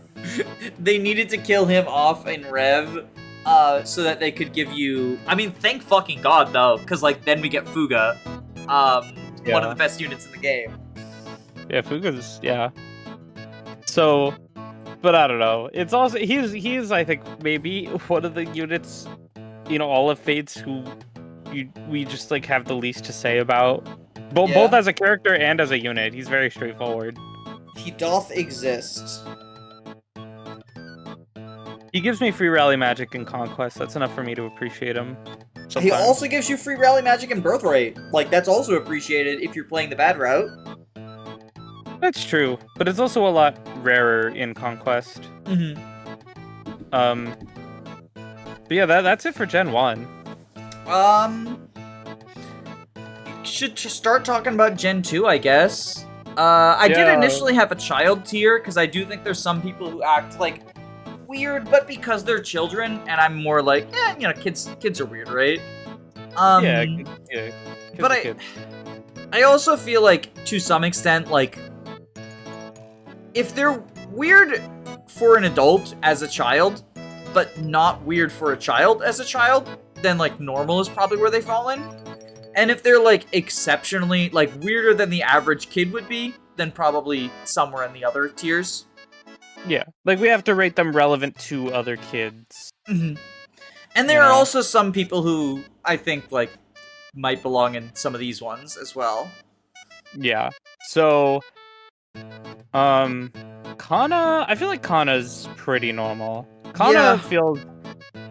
Similarly to Corrin, Kana just feels like, okay, this makes perfect sense for, like, just a kid who just really likes their parent, We get I know the line that my friend Jacob, not the asshole Jacob, but the real person Jacob, will often repeat is like, "Rar, rar, that's dragon for I love you." But, like, I feel like even a non-dragon child would sometimes say that to their parent, especially because Kana looks like she's, like, 8 years old. Yeah, no, like, that's actually, that's, like, pretty, I feel like, typical for a kid to say that, like, plenty of kids are like, oh, I'm a, like, kid who is obsessed with dinosaurs or dogs or with whatever would, like, do the same thing. And also, I really love my parent. Yeah. Like, so, I don't think Kana is weird in any way. Apparently there's, like, a small minority of people who, like, hate Kana as a character and think they're, like, super annoying or whatever, and I really don't get it. I think it's because they're a child. Like, they act like a small child all the time, and I can understand, like, especially if you don't have or regularly interact with children around that age, like, that sort of behavior can come up as annoying. Personally, I spent a lot of time with children at work when I worked in, like, childcare stuff, and now, like, I spend a lot of time with my nephew, who's, like, younger than Kana, but the same idea of, like, yeah, I get it, like, they're a lot, but at the same time, it is just a child, and, like, I feel like if you're, like, think that Kana is the worst person in the world, you probably hate most kids. Yeah, and I'm gonna be real, I think, obviously I can understand getting overwhelmed by the energy of kids. Hell, I'm someone who can get, like, overwhelmed pretty easily with, like, high energy and stuff, but yeah. I think anyone who says that they, like, hate kids, I'm always a little like, I don't know about that. They're just kids. Kids are the furries of age groups. A lot of people hate them, and it always feels like a red flag when you do. Yeah, that's out of context a very funny thing to say, but it's true. Someone will clip that and I'll get canceled for it, but I don't care. Kid what's the sticker we have in the Discord, Astrid Lover 96 or whatever? There's gonna be a fucking Danny Doyle fell off video. Yeah. Dwyer is another one who feels pretty normal to me. Like, from what I can tell, his whole thing is that he's, like, lazy and also not really good at being a butler. But I'll be real, like, Jacob is an absolute fucking asshole. Yeah, I feel like rebelling against your asshole dad is pretty normal. Yeah, I think the idea is that, like, Jacob is, like, the asshole authority figure, is, like, the stereotype of, like, the asshole authority figure, and then Dwyer's the stereotype of, like, the lazy teenager. Yeah. Which is, like, why they conflict. And then, but I don't know, similarly to Jacob, it's, like, he's not that off base from, and honestly, even, like, Dwyer's not even that lazy, I feel like, in a lot of his interactions. Yeah, if anything, like, it kind of feels like Jacob just holds him to too high of a standard. Yeah. Like, Jacob gets mad at him for not being the one to fight and defend himself when he's not in a combat class. Yeah, even that, How dare you let your guardians guard you? Well, they're my guardians. Like, fuck you, Dad. Yeah. Though Dwyer, I like Dwyer. He's like, it's a shame I don't use him that much because I don't like him as a unit, but as a character, I like Dwyer. I try to use him as a unit all the time, and I almost always drop him because he's just unexciting. Yeah, but it's normal. Percy, I feel like we're gonna need to bring back the kid tier because I think that is where Percy probably belongs. Mm-hmm. Cause he, like, you know, he's kind of like. What if we just do Dog Child? Because furries yeah. are, after all, the children of age groups. Furries are the children of age. But we're getting it mixed up now. Yeah, fuck. Whatever I said last time. Words are hard, okay? It's fair. No, that's fine. That's fair.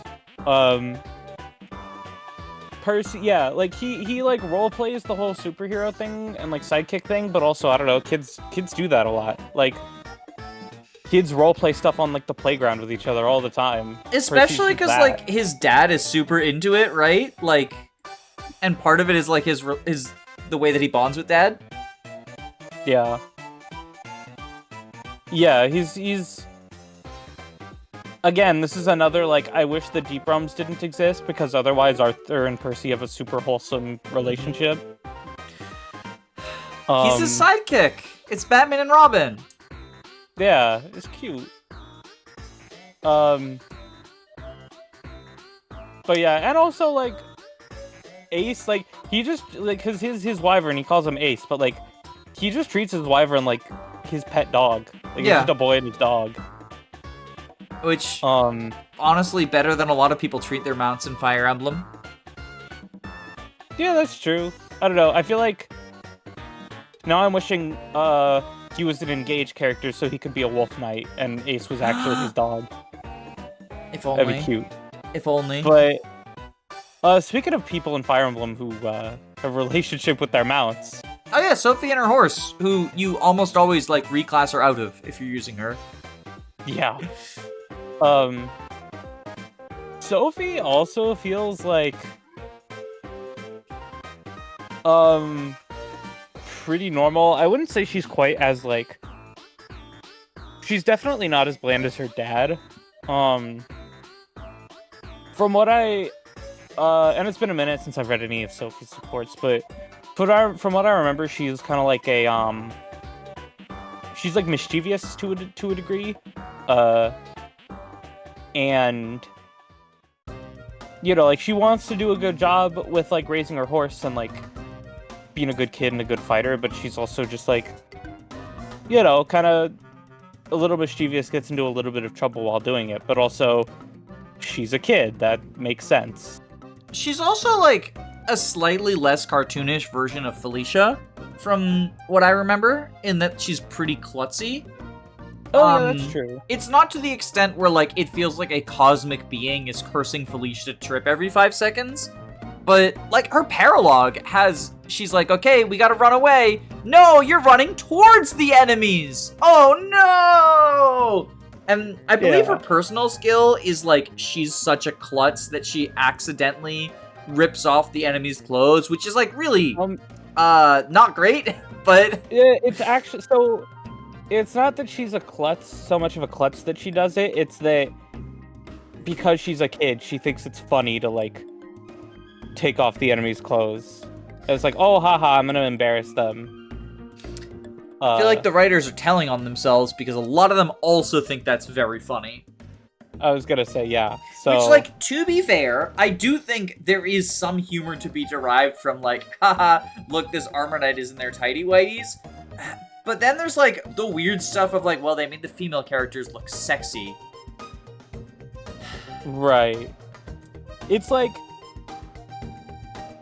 At least it's, like, it applies to every, like, enemy of, like, every class and gender and stuff. Yeah. So it's not, like, specific, but... Yeah. I can understand why people get uncomfortable with it. Yeah. I don't think she's not, like, supposed to be a that, perv, right? She's just, like, a kid who thinks it's funny. Yeah, like, it's not sexual in any way.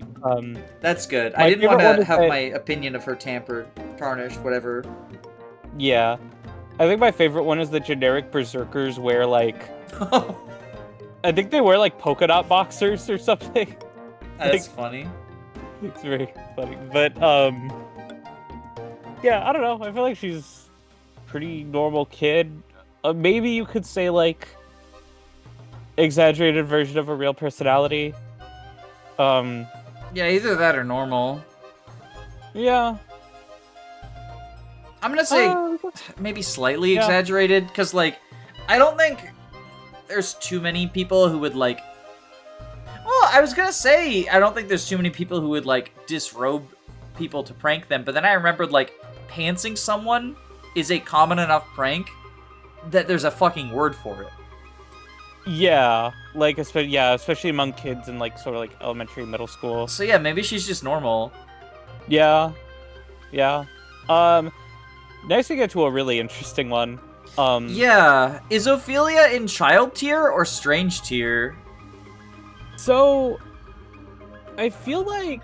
So this is interesting, because this kind of almost goes back to the Odin thing. Yeah. But my read from reading Odin and Ophelia's supports, both with each other and with others, is that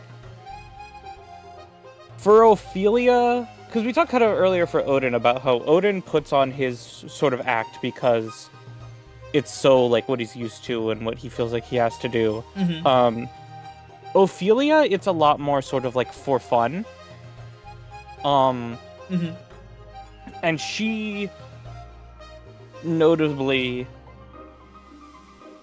sort of like you said with Owain in the Awakening support, she notably sort of, like, kind of drops it more often. To speak normally sometimes. And, like, unprompted, too? Or if she just feels like it's not appropriate? Yeah. But then she does, like... When she is getting into it, she takes it pretty seriously. In fairness, like, a lot of kids when they're playing a game will take it seriously. Yeah, I was gonna say, I think for that reason, I would honestly say she's in the same boat as Percy. Where it's just, like, child tier? Yeah, just like kid who's just like, they have their thing that they're really into and they take it really seriously, but they're kids, so that makes sense. Since we did touch on Odin, do we want to revisit him and reevaluate if he still belongs in Quite Strange? Just now feels like as good a time as any since we were talking about his daughter. Yeah. And I said we would circle back. Do you think that he's noticeably more off than... the people in, like, Orange would be the next tier down. I say tier, like, they're not tiers, they're categories, but they're vaguely organized. Yeah, the more I think about it, I think he probably is a degree above them. So I think where he is right now is fair. He's kind of like Isana. I feel like if we were just taking Owain from Awakening, I would probably put him in Orange. But I think the combination of Owain and Odin, and, like, the way that Odin becomes more I mean, it almost feels like Odin is a different person than Owain at some times. Like, just a more exaggerated... It feels like Odin is the mask that Owain put on in Awakening. But he's just become that now. Almost. Mm-hmm. There's actually, there's a support where he and Laszlo talk about, like, are we even the same people we were? Like, we've been living in these false identities for so long? Mm-hmm. But... Yeah. But yeah, I think that's a fine place for him at this point, like... And then... Nina is next. Nina's... No, actually... No, I know exactly where she goes. Nina's just an exaggerated version of her real personality. Yeah, all I know about it is the gimmick where she's really into gay sex. Or, like, men. Yeah, gay men. Which, like, that is a sort of stereotype with, like, teenage girls. And it's, you know, there are definitely some teenage girls, like, who are like that. I definitely, like, saw some of that in, like, when I was in high school and stuff. There's some grown adult women who are like that as well. Yeah, that's true. And... Which is unfortunate. Yeah. Like, and I mean, obviously, you know, like, there's a line between, like, just having, like, ships and stuff that you think are cute, and then, like, fetishization. Yeah. You know. Yeah, I don't think that, like, ships themselves are inherently, like, bad. To be clear. Like, I'm not trying to ship shame people. I more meant, like the girl from Sense8, who's, like, really into her friends who are a gay couple. Like, that sort of stuff. Yeah. But I also don't know, like, I've never read any of Nina's support, so I don't know, like, to what extent, other than the gimmick I've been told about and read from her personal skill. I don't know if there's anything else to her. So I don't want to, like, make sweeping judgments on her. I mean, there is, like, some stuff where, like, sort of opposite of Niles in the sense of, like, you know, Niles is all with thievery and stuff. He's just kind of like, oh, you know, it is what it is. Like, it sucks, but that's the way the world is. Where she's like, she's more so like, because, you know, her paralogue is her trying to be like a Robin Hood figure. And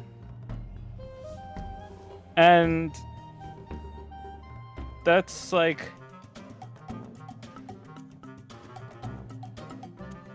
but that's not something that, weirdly, unless it's just in a couple of the ones I haven't read, like, it's not something that comes up too much in her supports as much outside of, like, her and Niles. Yeah.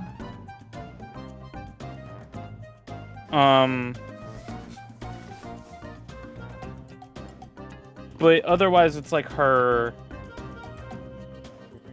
I don't know, it's like her being into the gay men, but then also as an extension of that, like, sort of being just a generally, like, daydreamy kind of person who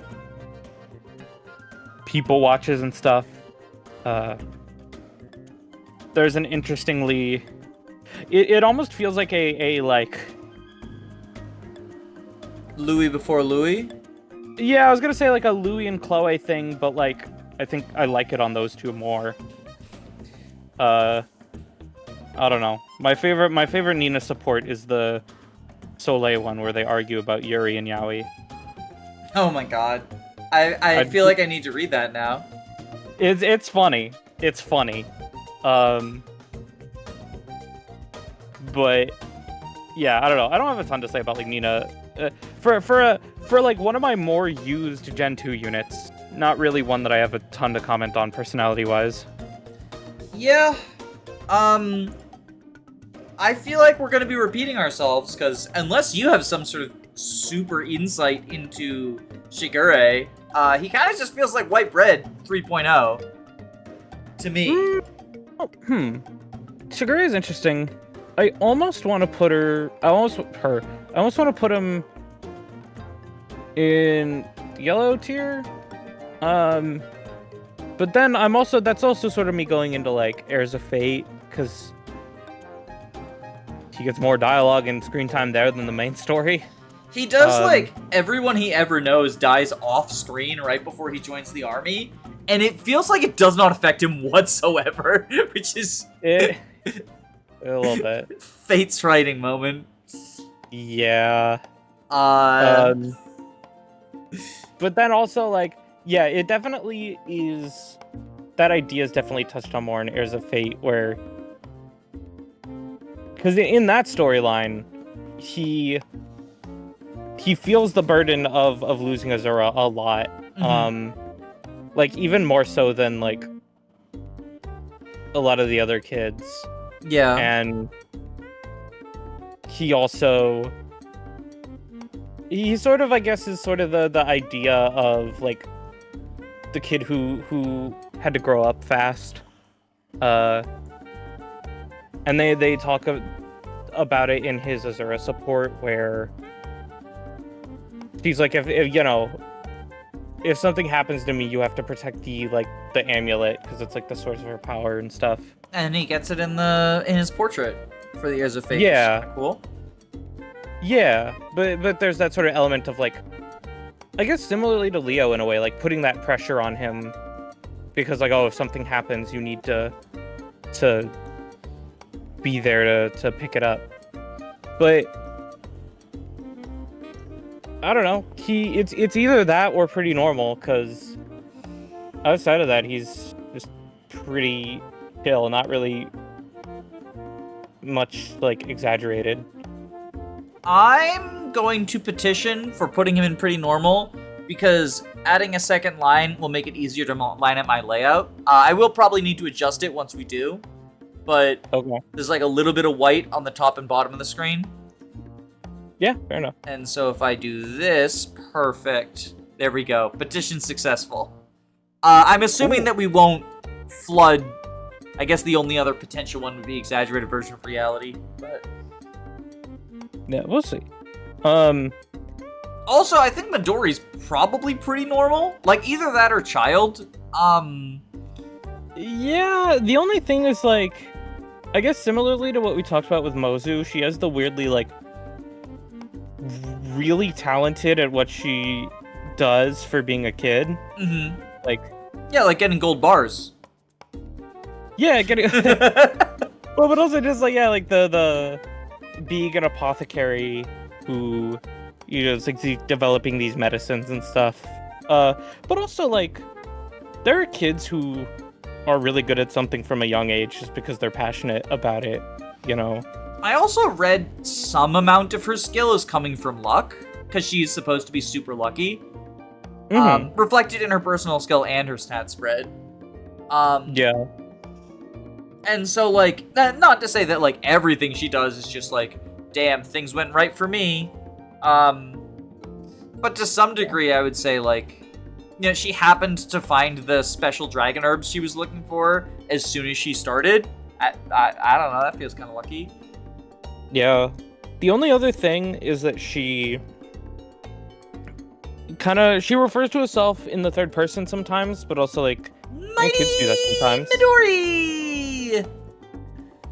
Yeah, I love Midori. She's, like, she's a really bad unit, but I like using her. At least as a bad unit, she has two distinct niches that you can, like, justify using a bad unit for, and that is, like, the endgame boss killer or the gold bar thing. And, like, I don't think either of those are good, but at least I can justify keeping her on the team more than, like, Dwyer. Yeah. Well, and also, it's like, if you just want to, like, invest a lot into a unit to make them good, it's like, she has innate dagger access. True. It's kind of hard for a unit to be, like, unsalvageable when they have that. Tell that to, tell that to Setsuna. Well, listen. Setsuna's a whole other breed of unsalvageable. That unit's tragic. I was gonna say, we put her in child tier. Okay, yeah. Yeah, just because like she is very like kind of abnormally like good at and like invested into what she does, but also like for the standards of like kids, that's normal.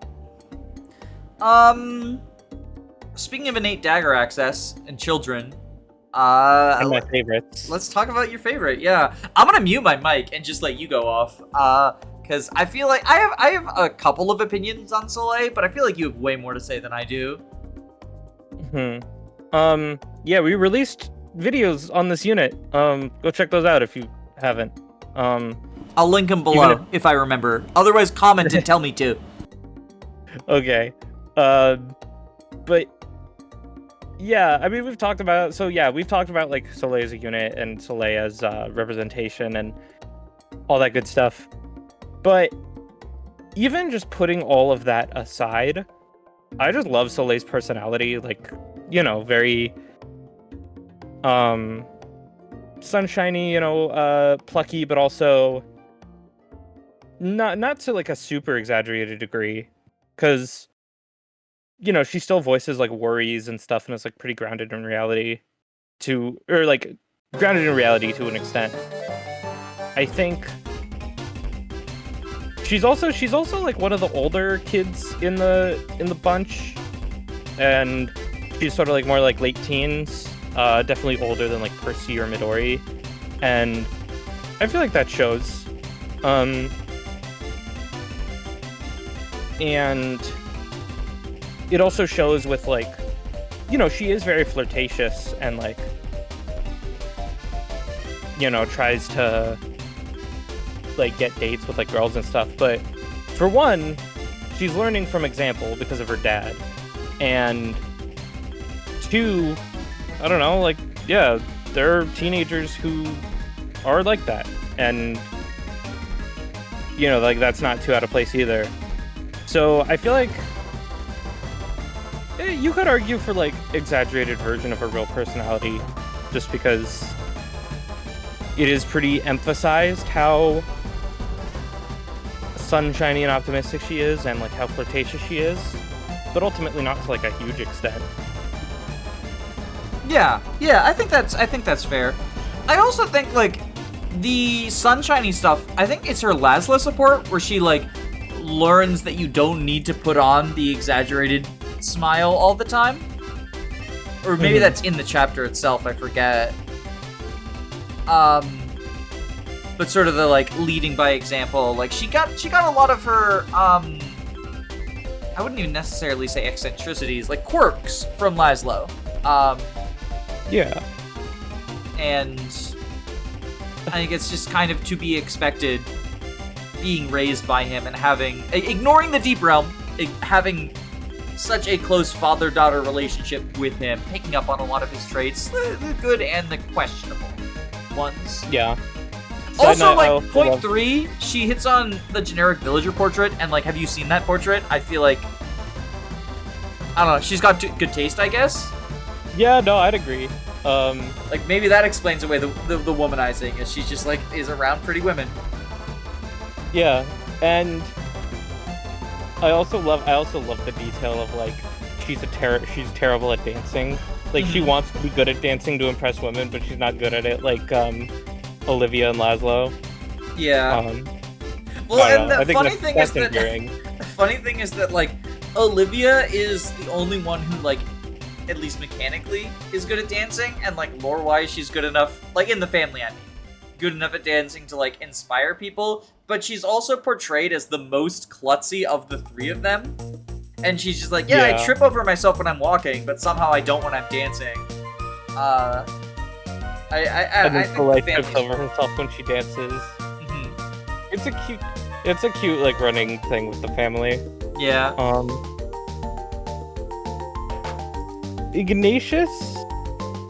I don't know, Ignatius also is another one where like he similarly to Soleil takes after his dad a lot. Yeah. I actually think he probably goes in the same tier as well, because the sort of thing of like him being kind of a scaredy cat is something that is emphasized, and it's to an extent it's like really scared of like small bugs and stuff. But even that, like, I don't know, being made uncomfortable by bugs is not uncommon for kids or adults, really. That's what half of Keaton's supports are about, is how other people are uncomfortable when he gives them bugs. Yeah. So yeah, I think he fits there. Like, he's a bit more exaggerated, than Benny, but not to such a large extent. I was gonna put him in normal, but I think you're right that it is a little bit, like, blown up. Mm-hmm. Yeah, I don't have much to say about him beyond that. I do like using him, but I don't know. Not a lot. Not a deep character. Yeah. Forrest? There's a lot to say about Forrest. I feel like, for such a normal person. Yeah. I have two ideas where he could go, but I'll let you talk about him first. I was just gonna say pretty normal.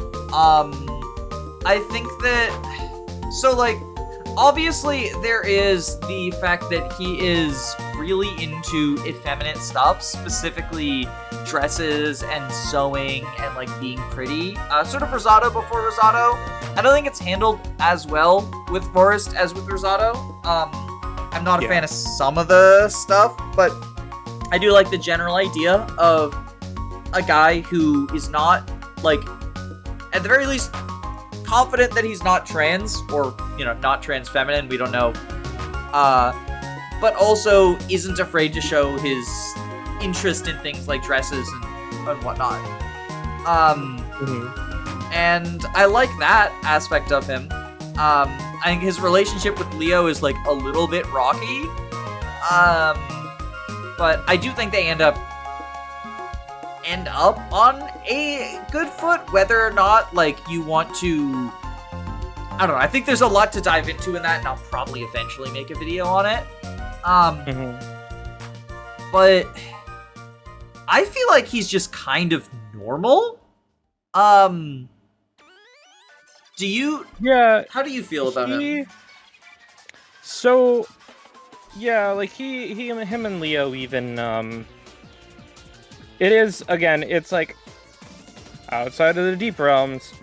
Their support is actually kind of nice because it, at the end of Forest Paralog, Leo's reluctantly but ultimately like, oh, you know, I kind of judge you too harshly and stuff. Yeah. But in their support, like, I remember the C support starts with Leo trying to, like, show interest in fashion and trying to, like, giving Forrest the opportunity to talk about his interests and stuff. Yeah. Kind of, like, show that he cares, which is sweet. But I think Forrest, I was gonna say the other option other than pretty normal is the writers are kind of weird about him. You know, that makes sense. But even in the grand scheme of things, compared to someone like Elise or Camilla, the writers aren't that weird about Forrest. The audience can be, though. The audience can be, that's true. There's a lot of, like, transvestigation around him. I feel like... In the sense of people saying that, like, he has to be, or the sense of what, like... I feel like I see a ton of, like, Charlie on the string board thing proving that Forrest is actually trans. And that's not to say that there's no, like, sloppy things from the writers in terms of, like, Forrest and gender. I don't think it's as explicit as it could be. That I think the intention is Forrest is just a man who is into traditionally effeminate stuff, and I like that. Don't get me wrong, I'd also love to have a trans character in Fire Emblem, but I don't trust IS. But I see a lot of, well, actually, if you look at the Japanese version, and he supports Soleil, and he and Soleil are the only romantic pairing, therefore he's a trans woman, and Soleil is a lesbian. And also, this one line of dialogue from this one support proves that he's not actually a guy, and yada yada yada. And the former example especially often feels like a attempt to erase Soleil's biness in a way that is uncomfortable. Yeah, I'm glad you said it, because I was going to if you didn't. That, like, listen. people will use Forest as a bludgeon against Soleil, and then also use Soleil as a bludgeon. Like, it feeds into itself. It's like, well, we can prove that Forest is trans because Soleil is romantic with him, and we can prove that Soleil is not bi because she's not romantic with any men, and Forest is not a man because we proved it with Soleil, and Soleil is not bi because we proved it with Forest, and I'm just it's like either both or neither have to be true, but you can't prove both because the scene exists. Yeah. But I don't know, yeah. I guess, yeah, just little thing to throw out there because we're talking about Forest and, like, fucking Soleil. But as a bi person, a lot of the, like, discourse around that is always, like, kind of uncomfortable. But ultimately, yeah, Forest... The writers are kind of weird, or the audience is kind of weird about him. I guess that's a fair place to put him, yeah. Because there's, like, some weird writing stuff, some weird audience stuff. And, like, I've been a part of that. Like, I will own it. If you look at some of my older videos, I've definitely, without diving into Forest and Soleil's supports, like, given half-assed thoughts about them that, I do not feel anymore. And also Leo. Like, I feel like I've called Leo homophobic based on the Forest paralogue, or transphobic, and I can definitely understand, especially as a parental figure, rejecting the, if not queer, like, at least somewhat weird gendery stuff with his son. I can understand anyone who's uncomfortable with that, especially if it parallels their own experience. But as you say, like, even looking as early as the C support, like, I think he was just, it's sort of falls into the obsession with perception, and he's worried about how he would be perceived if people, either how he would be perceived or how Forrest would be perceived, or both, if people saw that. Which doesn't necessarily justify his actions. I don't think it does. But I also think some amount of it is sloppy Fates writing, and some amount of it is Leo's own hang-ups that are not necessarily based in anti-queer sentiments. Yeah. And you're welcome to disagree, also. Like, I'm not the definitive Fates lore person. Yeah, but I am, so you can't disagree with me. Oh, damn, okay. That's a joke. I need to say that's a joke for the audience. Oh, yeah, there will probably be, like, at least one audience. Person who thinks it's not, if you don't. I am glad that Rosado exists, both because I love him as a character and because I feel that he is a better version of sort of what they were trying to go for with Forest. Yeah. Part of me feels like he's not exactly what they were going for with Forest, because I always get the uncomfortable feeling, even with the parts of Forest that I like, is I'm like, am I supposed to be laughing at this? Because sometimes it feels like it's played as a joke. Like, haha, man like Tussaud, ain't that funny?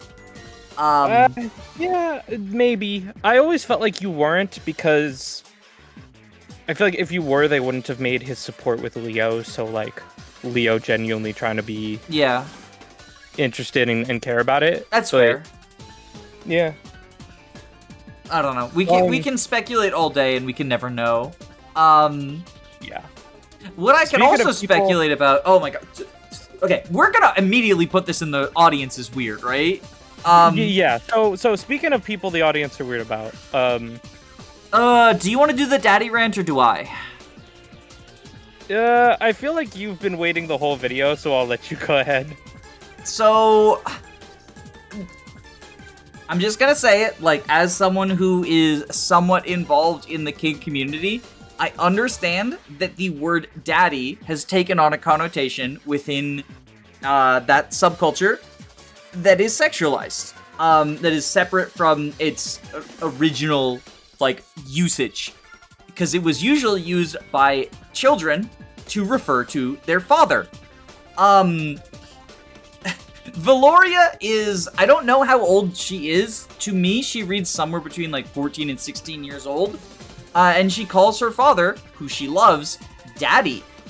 And she calls him that because a lot of 14 to 16-year-old children, specifically 14 to 16-year-old girls, will call their father daddy. It's like it's a term of affection.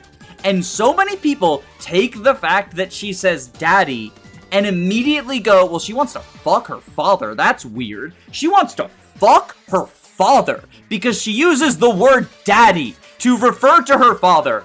It blows my mind how fucking weird people are about her. Now, I do think that she is depicted as being something of a daddy's girl. Like, having a very, very close, probably too close, like, codependent relationship with her father.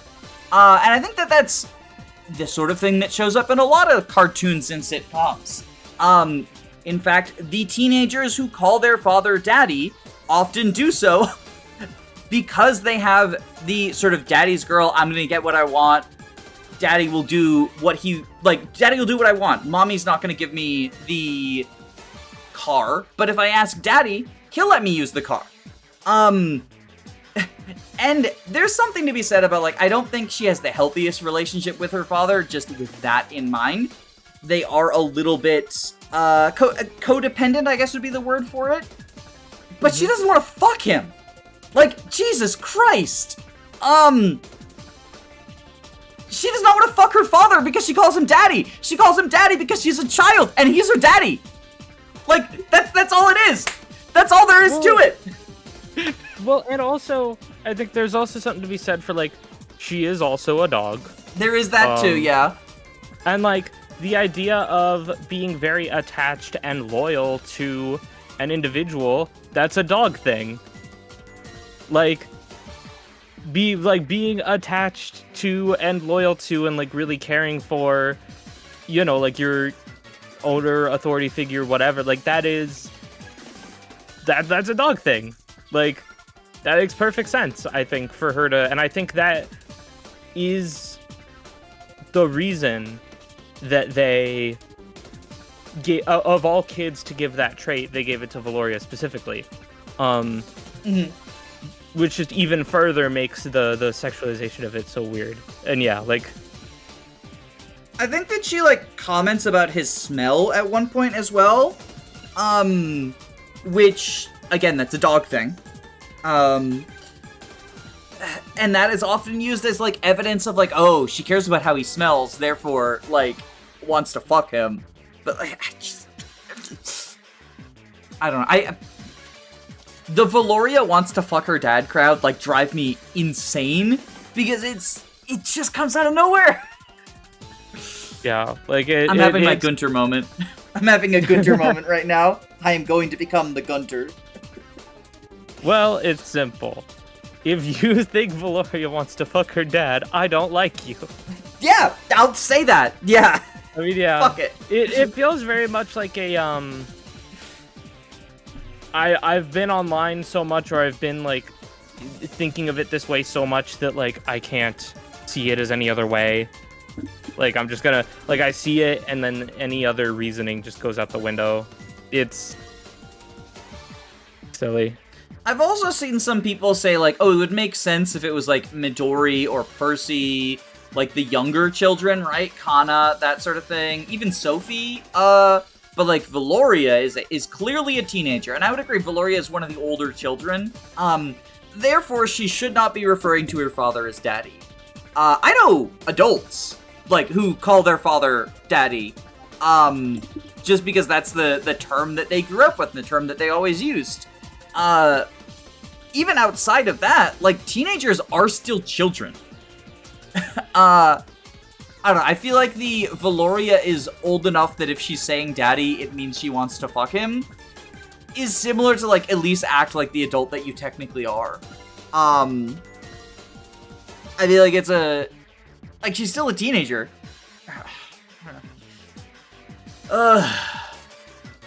Yeah.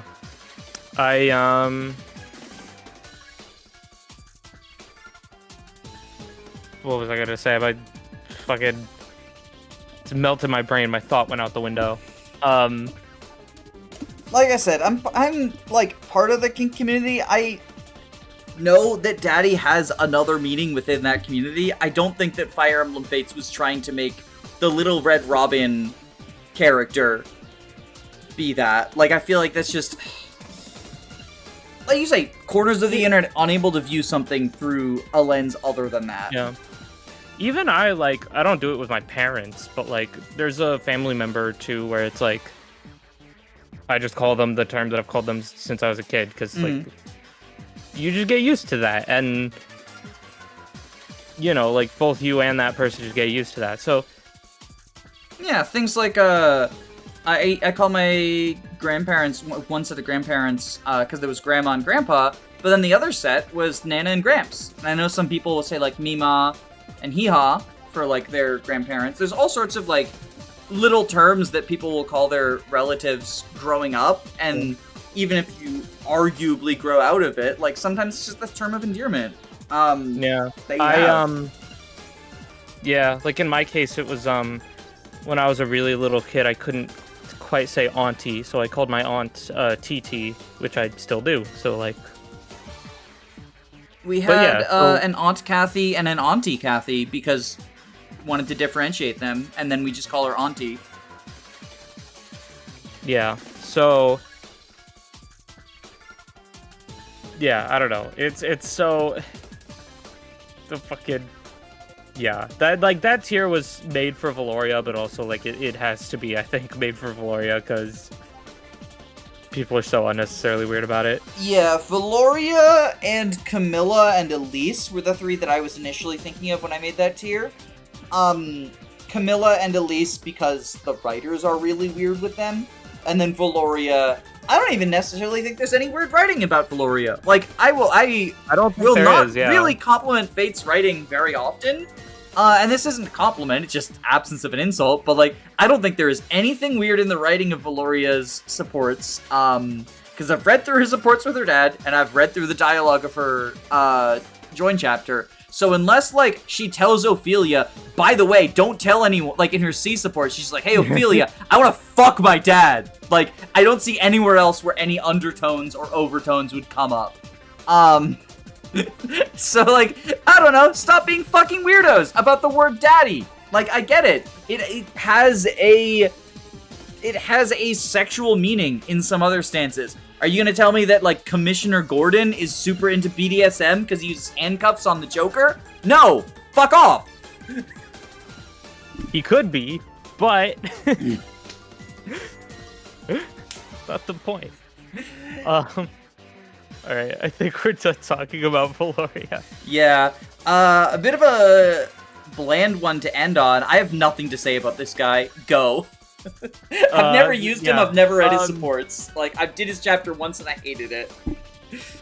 I don't know. Siegbert, I feel kind of the same as Shigure, where it's just like, he's a kid with kind of a lot riding on him. He's supposed to be the counterpart to Shiro in Birthright, where, like, Shiro is the son of the prince, and it's just kind of like, whatever, I don't really care. I like Shiro a lot for that. Yeah, he's like, well, it's not a big deal. He wants to reject the meta. He won't use Ryoma. But Siegbert is the opposite, where he, like, takes it really seriously, his duty as, like, a potential successor to the throne, and, like, he really cares about it, really wants to impress his dad about it. But ultimately, yeah, he's another one where he kind of plays...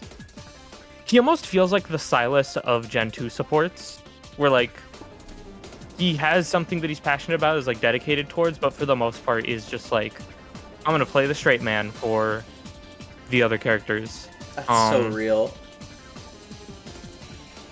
Yeah, so... Yeah, I think pretty normal is fine for him. Can't really blame him for being bland. His dad named him after a sword. That is true.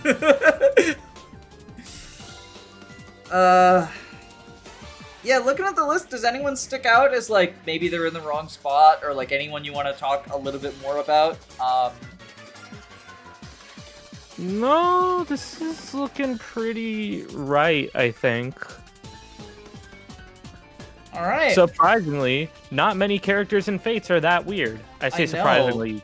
it's not actually that surprising to me. But yeah. I'm actually a little bit surprised at how many ended up, like, in, like, above pretty normal, I guess. Like, the fucked up backstories. I'm not surprised about exaggerated version of real personality. I kind of thought that, like, there were quite a few of those. But I didn't expect, like, so much, like, trauma. I didn't have a trauma category. Yeah, but I think that, I think that even though the exaggerated versions of real personalities, though, that's just a common thing in, like, video games and media. Yeah. Just to have characters like that who are just, what's the word? Sort of like hyperbolic. Hyperbolic, yeah. Versions, yeah. And even in more serious works, that often ends up being the case. Especially where, like, you'll notice a lot of these are not the primary cast. These are secondary and tertiary characters. They're often going to be slightly more hyperbolic because to sort of make them stand out. You know, there's not as much time to make they don't have as much time. Whereas, like, the normaler people tend to be the primary cast. Like, look, we got Royals in there, we got Corrin in there, we got Corrin's two retainers. Or, like, even, same with Azura, Xander. Mm-hmm. So, and they get more fleshed out as a result of that. Yeah. Like, and honestly, I don't think this would even be that different. Like, if you did the same for another Fire Emblem cast, I don't even think that the distribution here of the categories would even be that different. It'd be interesting to do that with another Fire Emblem game. Maybe one of the older ones. Because my initial thought was like, oh, like Awakening is another one that people say is full of weirdos. But I wonder how the older games, like my instinct tells me we'd probably need a category for this game doesn't have supports. I mean, yeah. Like, but even like, I don't know, Path of Radiance, for example, right? The pick one out of the hat. Yeah. Like, that's a game that's like older, but it has supports and a good amount of people like the story. And like, I feel like if you were to compare like that to this, it would be pretty similar situation. It'd be interesting to look at. If you're interested in that sort of thing, let us know in the comments, either for, Birthright, the other half of the Fates cast, or another game suggest that. If there's anyone who you really disagree with where they ended up, let us know.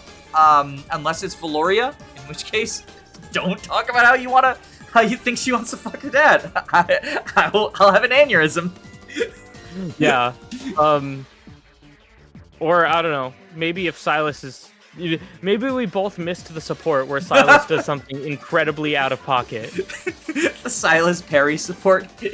Perry's like, no, Silas, don't murder people. He's like, you have to continue to pretend to be murderous to cover for all of my kills. You're the normal one, Perry. Yeah, Silas reveals his ginormous fucking body count. He has a blackmail file on Perry. Keep taking credit for these murders, or I'll tell everyone. Oh, that's so funny. But yeah, hope you all enjoyed. Let us know any of your thoughts in the comments. And while you're down there, subscribe to Blue. Her channel is going to be linked in the description, and they make really cool Fire Emblem content. So, Thank you. Bye, everyone. Doodles! I almost forgot to say thank you to my patrons, so thank you! Michael Kraus, Len, Gameboo, Carosa, Fyrant, Smaz Ruby, Maren McLean, Calamity Callie, Adele, Daythom, Andu, Jamie Collins, Mean Jojo, Thick Molder, Arvis, Belwenska, Diesyke, Ginger, Root Beer Pants, Queen Elizam, Tailored Muffin, George Grenville the 7th PM, SUP, Caius Cole, Gabe the Green, Control Tages, Joanna the Wrench Witch, Roman Kormancic, Nick Knack, Hammer Smack, and especially my Jagans, Autumn Kelsey, and Julia Kyoto. If you made it this far in the video, make sure that you include the comment code word, which is Banjo-Kazooie. Include Banjo-Kazooie in your comments so I know you made it to the end of the video. And as always, I hope you have a wonderful day. Stay safe, gamers.